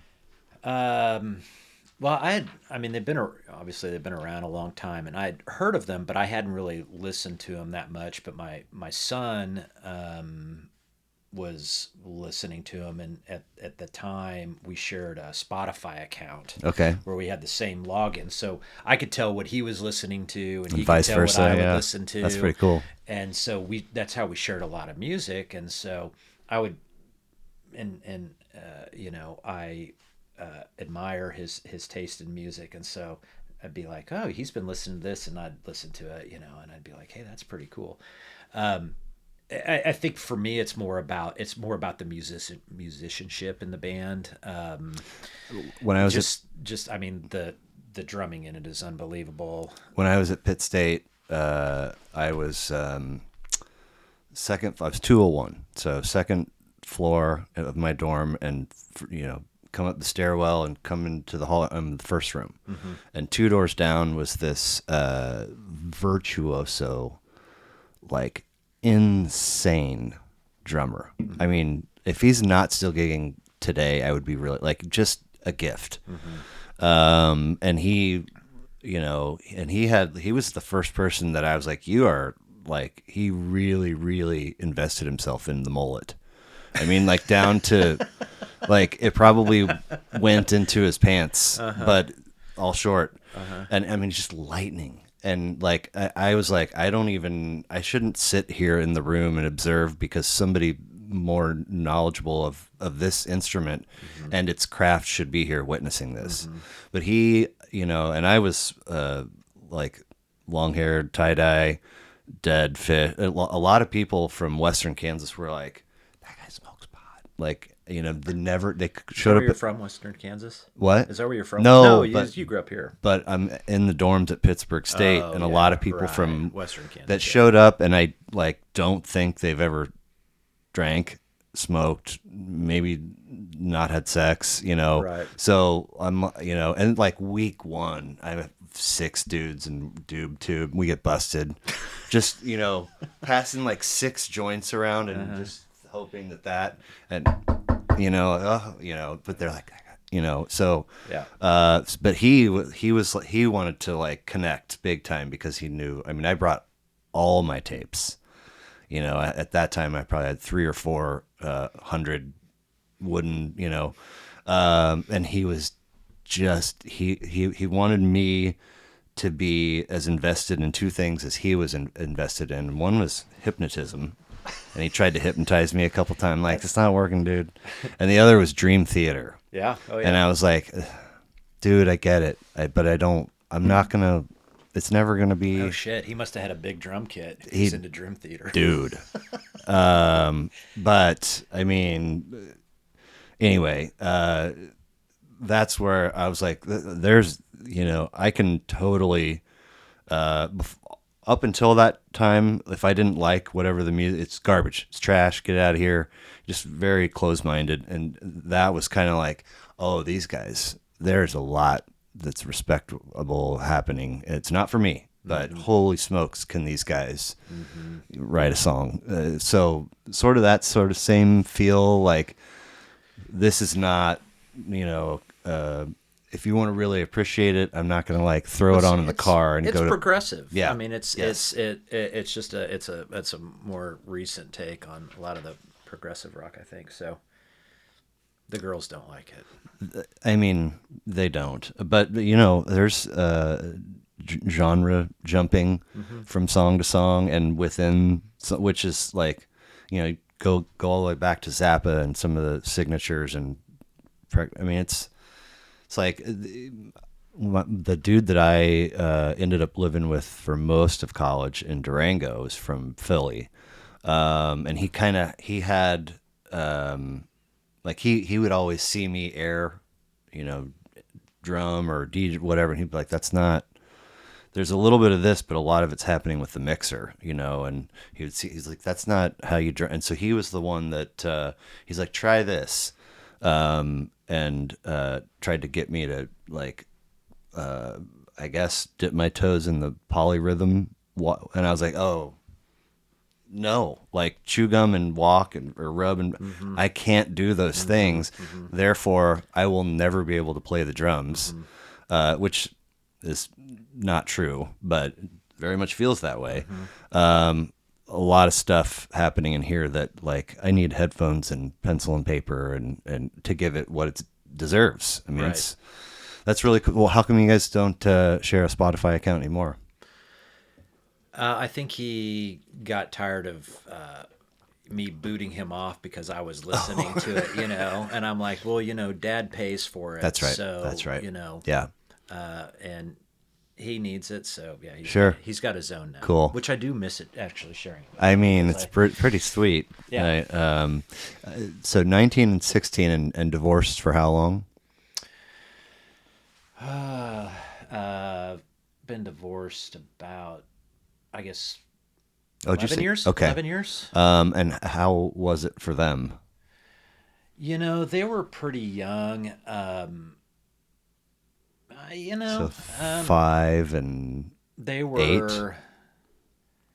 Yeah, they were 5 and 7. Okay.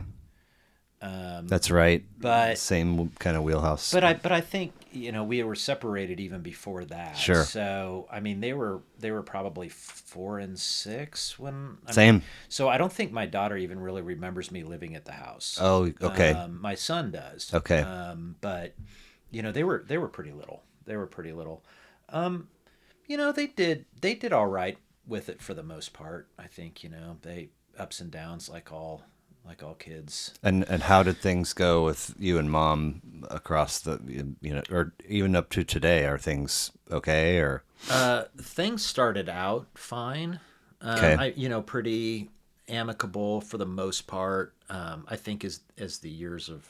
I don't know how much detail we want to get into. I mean, as much as or as little as you. As the years have rolled on, I think it's been less friendly just as a year. But I don't really have to deal with her much anymore. I mean, my daughter's right. My youngest is a senior in high school. Right. I there's really nothing I have to clear with her at no. this point. All my communication is through them. So sure. Did you guys have an equal split time wise or? Well, I mean, it was 50-50 on paper. But I live out west, close to Shawnee Mission Park, and she still lives, close to East. Okay. And so they go to East or Sure. went to East.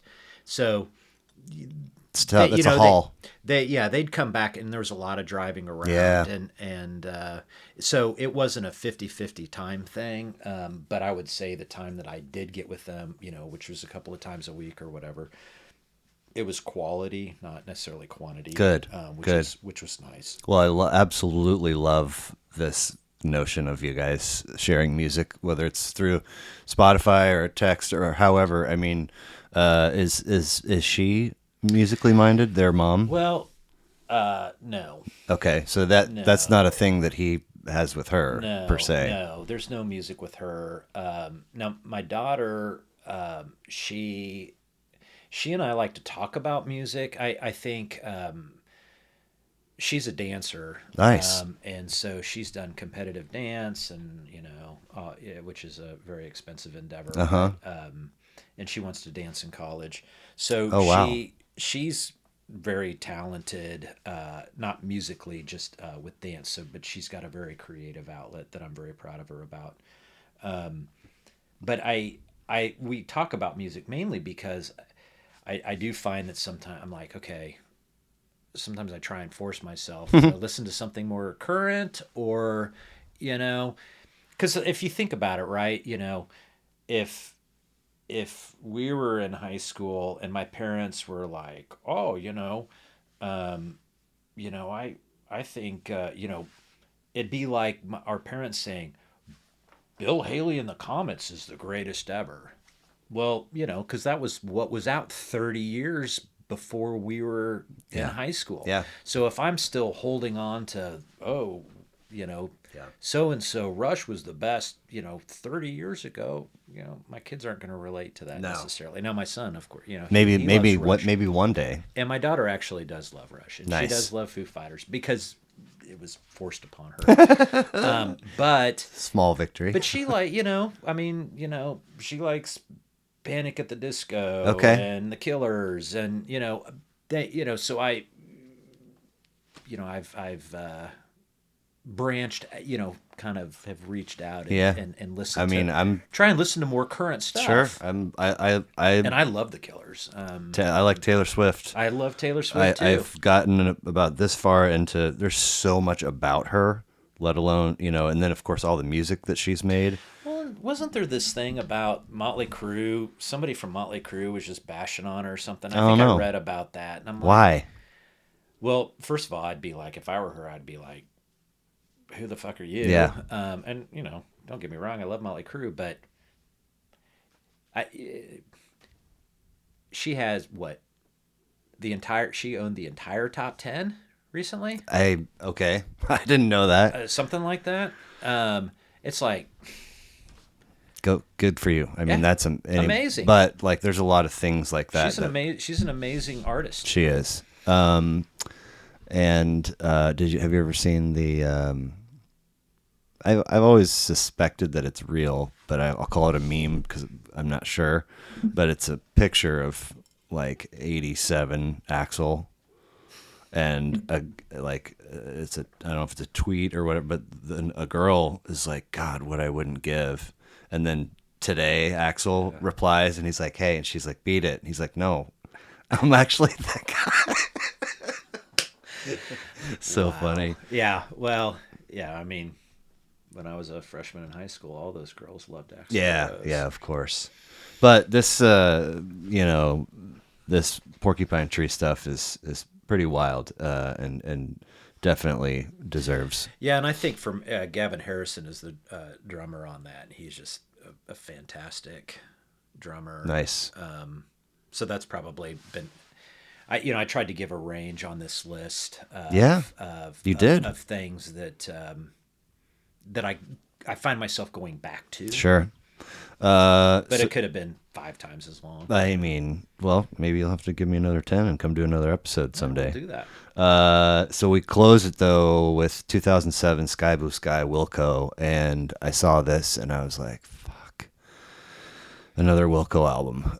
For a band that, like, there at one point there was enough hype that I was like, okay, I gotta become the best. And then I was like, no, it's not working. It's not working.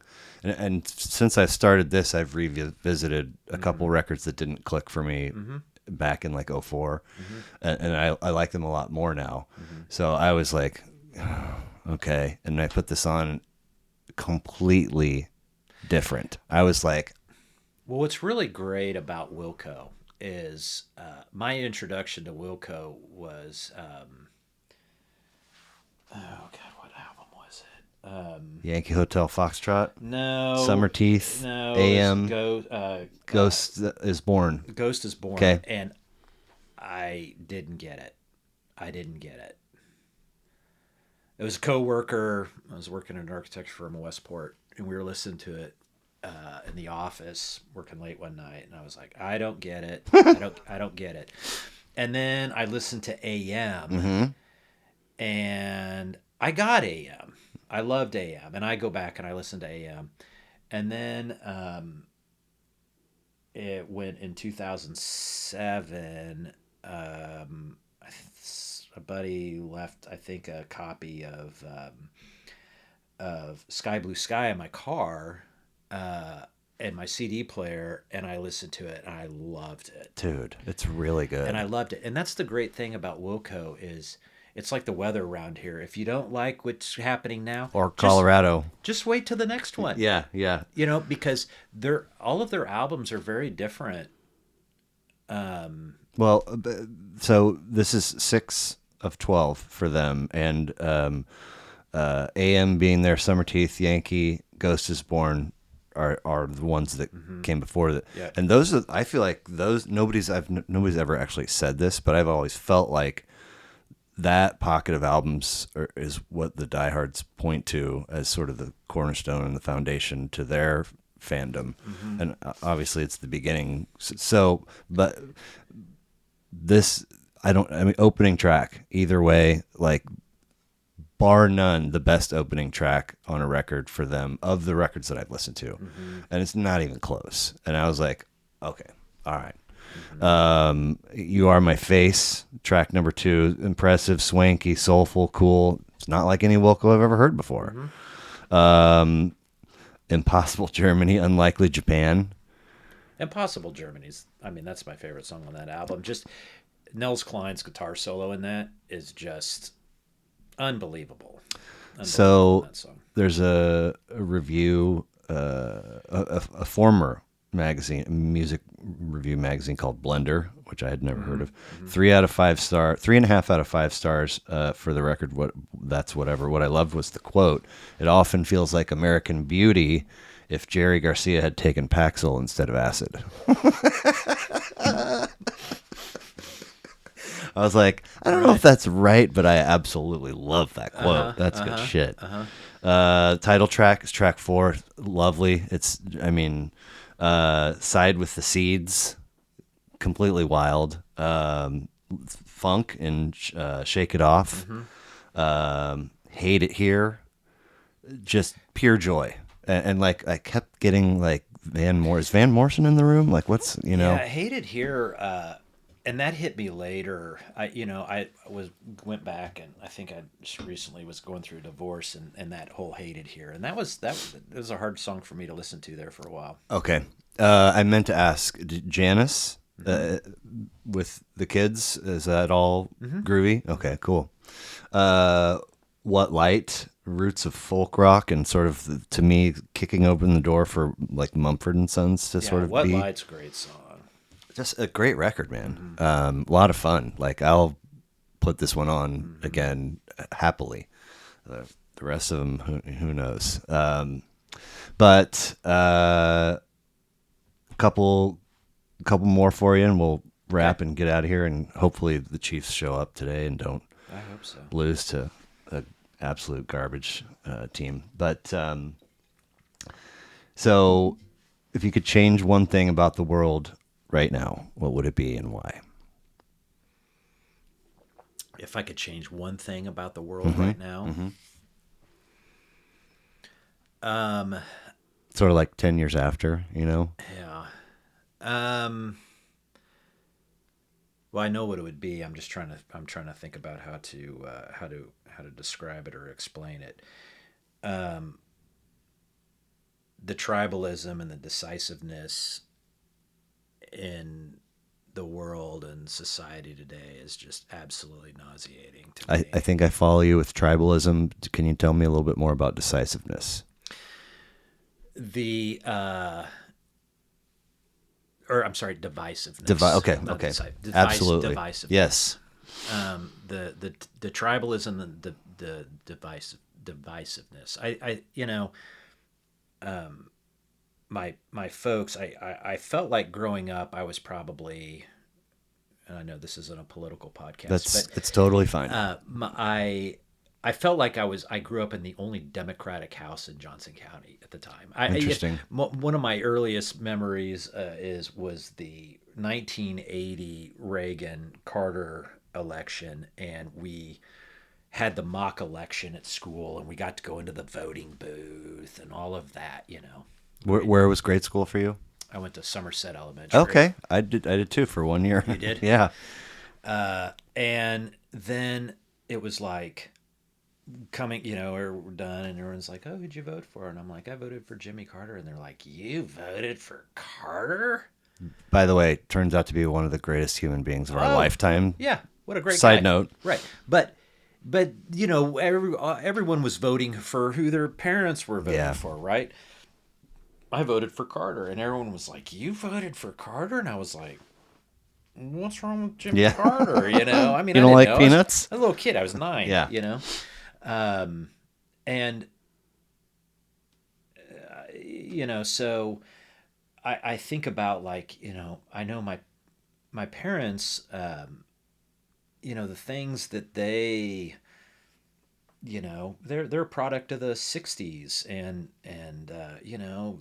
they were ERA and all of these things. And it feels like we're just, like, as a society, we're almost kind of going backwards. I know they're disappointed. I can tell they're even, they're disappointed. It's like, well, it's like Who is? My parents. About? Just where society, like, regressing about. As they should be. Yeah. I mean, it sounds to me like you have a couple of decent human beings for parents. Oh, they're great. And so I think it's just very disappointing. So has it always been there, or is it just visible now? The tribalism and divisiveness. I think it's always been there, but like somebody blew on the coals of the fire. Yeah. And I think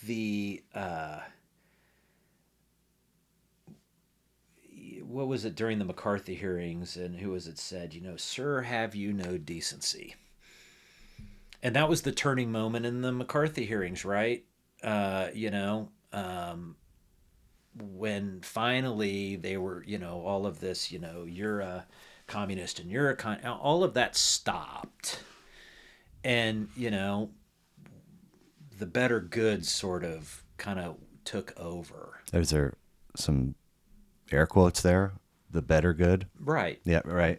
But I mean, but it really just kind of went just more below the surface. Yeah. And so it really, and it's too bad, I've never let politics get in the way of my friendships, and my parents didn't either. I mean, if you're gonna live in Johnson County most of your life, and you want to have friends, you're going to have some Republican friends, right? I mean, so, they've always agreed to disagree, hey, Sure. Let's have a conversation about it. And at the end of the day, we still all love each other, and we're still friends, and we're all still Americans. I don't know what's going on now. It's very frightening. I feel like I've lost some friends through this. For sure. I think if you say you do know what's going on, that is also frightening. Mm-hmm. Because I mean, I look around. Obviously, we have our day-to-day, mundane, but sometimes you stop and look around or read something, or something pops up on one of your platforms, and it's just like, the fuck is going on, man? Like, what? Have you no decency? Like, why aren't we supposed to just be good neighbors? And I'm disheartened, and I'm disappointed. And so I'm putting the onus squarely on the shoulders of your kids to fix it by that is the thing. That is the thing that I think I would, the biggest thing I would like to change. And I think the thing that I would say that I have faith in the next generation to change that if they have the ability to change it. I mean, I'm genuinely concerned about democracy. I'm concerned about, you know, rights that we've, as Americans, quite frankly, have probably taken for granted. 100%. You know, I mean, We all voter apathy has always been has been a problem, and it continues to be a problem. And I think if go vote. Absolutely. Vote informed. I'm sorry. Don't go vote if you're not. Yeah, you have to. By the way, no shame here, but I have found myself in a situation more than once where, like, I know it's like a lot of things in my life. I know election day is coming, and I need to like get informed, and then all of a sudden it's here, and I'm like, fuck. And I've got a couple of people who have 1,000% of my faith, and I'll just be like, hey, what do you think about this topic or whatever? Or give me your copy of the Scantron with all the right answers so I can take it in there. I mean, something. I think the good thing is that I pay attention a lot more to politics than I ever have in my life. It's forced me. I mean, I've always voted, but I've probably been, as most people, I've been apathetic on issues. Yeah. In terms of just educating myself about what all the issues are. Right. I know a lot more about how government functions or doesn't function now. It's a start. I've learned. I've learned a lot more. But you gotta exercise. I mean, people died for the right to vote, and there are many people in other countries that would love to have the right to vote. And if you don't go vote, you're fucking stupid. You heard it here first. So, and I don't care who you vote for. Go vote. Yeah. Go vote. Yeah. Vote and be informed. And yes. Go vote. So you wake up tomorrow, and all of your people, every arm of your tribe, is all the reach. More money is now in your possession than any of those people can spend before they die. Is your day-to-day looking different? Because, I mean, you can continue to do landscape architecture, is that, if you want to, but you absolutely do not need it to pay your bills, to take your vacations, to pay for your kids' college, whatever the thing is. You don't need to have an income anymore. You're set. Are you going to keep working? Are you going to be a project guy? Are you going to travel? Music? What is... All of the above. Okay. I mean, so if I won the lottery, right, I probably wouldn't, and I like my employer, but I probably wouldn't be an employee anymore. Sure. I mean, but I love what I do, and I feel fortunate that, and as my musical journey has been a part of it, and I will say that probably the best thing about my musical journey has been the people that I've met in my journey, and the encouragement that I've received from not only my wife, mainly my wife, my son, my bandmates, drum teachers. How'd you meet this super fantastic lady? I met her at a bar. Okay. She was singing karaoke, and I was there with a buddy, and he was singing karaoke. Cute. Sorry. And that was, we've been married 7 years. Okay. But her, your kids, your bandmates, just have all encouraged me. Yes. Because there was a time there, post-divorce, running my own business. I was lost and lonely and had gotten unhealthy and gotten heavy and wasn't playing music. I was sort of floundering in life. Questioning your own Yeah. who you are, and I think just I had a core group of people that have encouraged me to keep being me. right on. I love And I'm that. super happy, and so Good. that dovetails in with the money thing. I don't need any more money. Right. I mean, I'm doing fine. Yeah. I'm happy. Good. Money doesn't buy you happiness; it buys you options. Yeah. Yeah. Puts a down payment on happiness. Yes, it does. But I don't think more money would necessarily make me happier. Right. I get to travel more, Right. and I do love to travel. And Cool. And I got that bug. when I was Favorite in place college. you've been and place you're looking forward to going the most? Probably the favorite place I've been was probably Greece. Okay. Very cool. I'll tell you a quick story. How back in '94 when I was traveling, I had a Sprint phone card. No one had cell phones back then, and it's still very expensive. And how I communicated with my parents was my dad had a fax machine at his office, so I'd go to a American Express office and I would write a note and I would fax it to my dad. Cool. And usually it was like, running low on money, and I was trying to live on I was trying to live on $1 a day. Not miss you, love you, but Yeah, hook a brother up. Yeah, that's right. Hook a brother up. And I was trying to live on $1. I mean, I was really trying to live on the cheap. I would wash dishes in youth hostels, do laundry in youth hostels. Usually, I would be like, "Is there anything I can do in exchange for room and board?" Oh yeah. Something. Because I wanted to keep the party rolling. I was having a blast I was just bouncing around Europe with my pack by myself, just meeting people. And I was in Greece on an island called Ios, and I was staying at this youth hostel.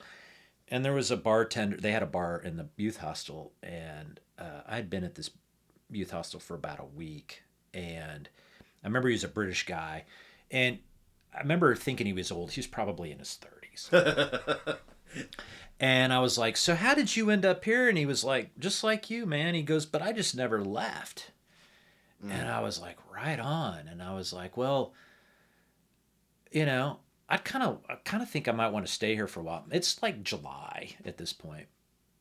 So he's like, "Well, we could use another bartender." And I'm like, "Right on. I'm going to take a semester off of school.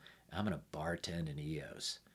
So went to the American Express office and I wrote my dad a note. And up to this point, I'd been like, "Hey, Dad, do you think I could move my flight back, or And he was always like, "Hey, sure, son. Once in a life opportunity. I'm gonna wire. How would responses come to you? I'm gonna wire $100." He would write a note back and fax it back to me. Okay. At the American Express office. So you would hang there, or yeah, would you? I would hang there, Okay. or I'd go back the back. next day Okay. or whatever, and he would write a note back because there was a big time. Usually, he was probably getting these faxes at night, and usually it's like, "Sure, son, once in a life opportunity. I'll wire you $50, or I'll bump your flight a month out or whatever." He wrote back and he said, because I said, "I'm going to take a semester off of school. I got a job bartending," and I thought, "Oh, my dad's cool. He's going to totally go for it." He wrote back, "Son, it's time to come home," and underlined it like 5 times. I said, "Okay, gig's up. I'm going home." Okay. You listened. I respected Sure. my parents. Yeah, Did he- because they were very supportive up to the point where I said I'm going to take a semester off of school, and they weren't. Well, They weren't. it sounds to me like they did a good job raising you. It was probably the right advice. If you were, you could have been like, fucking come get me then, and just gone the I other. could have, but I respected him Right. too much for that. Yeah. Did he save all of these faxes? Do you know? I saved that note. I think I still have that note. But what about on his end? Did he I save? don't know. I don't Yeah, think so. yeah. But I think I saved that note. I mean, can you imagine telling a kid today that that's how they'd be like? You would send a what? Yeah. A My kids don't. They wouldn't know what a fax is. Right. I explained to them the rotary dial phone. Yep. And I think they had a hard time wrapping their head around. Well, it doesn't even have to be that. Just a landline that you can't. It's just they're not home. I guess I'll call them again tomorrow, or in 6 hours, or maybe I'll go Right. and Well, a voice, the voicemail or the answering machine. yes, That was a game changer. call waiting. Before it was just like, well, I That guess just fucking rings over I'll there. just call another day. Yeah, exactly. So I'm rolling up on a year's worth of episodes, and I've gotten a lot of no's, and I've gotten some yeses that eventually become kind of ghosty. Just all right, I don't know. Thought we were, but you basically a stranger. We have a mutual friend, and Keith. Keith Thompson. Well, and Keith's, but so how I was, my wife and I were down at BE celebrating our 7-year wedding anniversary back in September. Okay. And I love Keith, and we become friends with Keith and Julie. So we'll go down there, and Keith always is wonderful guy. Yeah. Take his time out and come over and chill out. And then his other buddy came over. Yeah. I think he's the one who texted you, and I'd met him one time before, and I'm drawing a blank on his name. Tomaski is what Keith called. That's what he wanted to be referred to. Okay. So. And he was like, and they were like, "Hey, would you be interested in doing this podcast?" And I'm like, "I've never done a podcast." Wait, so sure, he asked you and not Keith? I can't remember. Okay. I think Keith did, but then because he texted me. He's like, "Hey, I have Was it another." Keith? Yeah. Okay. I haven't, and that's how I got your number. Okay. But and how do you know Keith? When I moved back from Colorado, I got a gig chefing at McCoy's, and I ended up doing it. I met my ex there. She was a server, but I did 8 years. So I worked at Gould Evans Architects across the street. So I used to go to McCoy's all the time. Oh, okay, interesting. But nevertheless, you said you would do it, and here you are. Yeah. What gave you, I guess, for so many people that are either no's right away or yeses and then they become no's, you just were like, yeah, I'll do it. I mean, to me, it's a remarkable, there's some kind of courage, plenty of jokes about you go sit in a stranger's basement, and whatever, cut you up and put you in the fridge, and Right. everybody's a creep and a murderer in the world, but you were just, yep, I'll do it. Wake up in a bathtub full of ice. And as I mentioned coming down the steps. I mean, you were like, you didn't really waver when I said I had to move times because of kids basketball. You're like, yeah, it's fine. Some people could have been like, you know what, I don't want to, just forget it. This is now too much of a burden or whatever. I'm usually down for trying something once. And yeah, I didn't know you, but I trust Keith. Sure. And so I was Right. like, well, Cool. Well, but it's like, so the other guy, similar, I got a list and we picked the date and time and so forth. And then, we ended up doing like a 6 p.m. start, I believe. And, it was like 5:30 and my daughter was like, hey, can I go to so-and-so's house? And I was like, sure. She's like, can you take me? And I was like, it has to be now. Like, get your stuff and that'll be fine. I'll zip over there. I'll get back. And I'm anxious. Before everyone, because I don't want it to suck. I want the other person to have a good time. And anyway, so I'm pulling up to her friend's house and he calls and we've only texted up to this point. And I was like, fuck, is he like 20 minutes early? And I'm like, hello. And he's like, hey, man, I just, so, like, what's the format of this going to be? And I was like, does he have cold feet 20 minutes before? Like, that's interesting. And I was like, well, I kind of have some notes and some questions, and we'll talk a little bit about you and blah, blah, blah. He's like, okay. And, like, for how long? And I was like, well, I mean, I've gone 90 minutes. I've gone just under 5 hours. I mean, but you tell me if you say we need to cap it at 120, I'll try to do my best. I was like, you're not on my porch right now, are you? He's like, no. I was like, oh, thank God, I'm dropping my daughter off. And he goes, oh, you have a daughter? And I was like, yeah. And there was like this silence and kind of shuffling. He's like, oh, cool, man, cool. Well, I'll see you in just a few. I was like, okay. And he came and blah, blah, blah. I found out that he was getting ready to go, and his wife, and they have a 2-year-old. His wife's like, "You're going to do what?" Oh, my wife said the same thing. Okay. And he was like, "I'm going to go." You're going to go be on a podcast about music. Why? And so it was on speaker. Oh, So my wife goes, I need his number and the address of where you're going. oh, good for her. Right. Janice sounds amazing. Does she have a sister? She does. Janice is amazing. I was like, oh yeah, that's, I suppose, like, you should be cautious on some level. So I think as soon as he heard daughter, he's like, we're in the he has kids. He's a dad.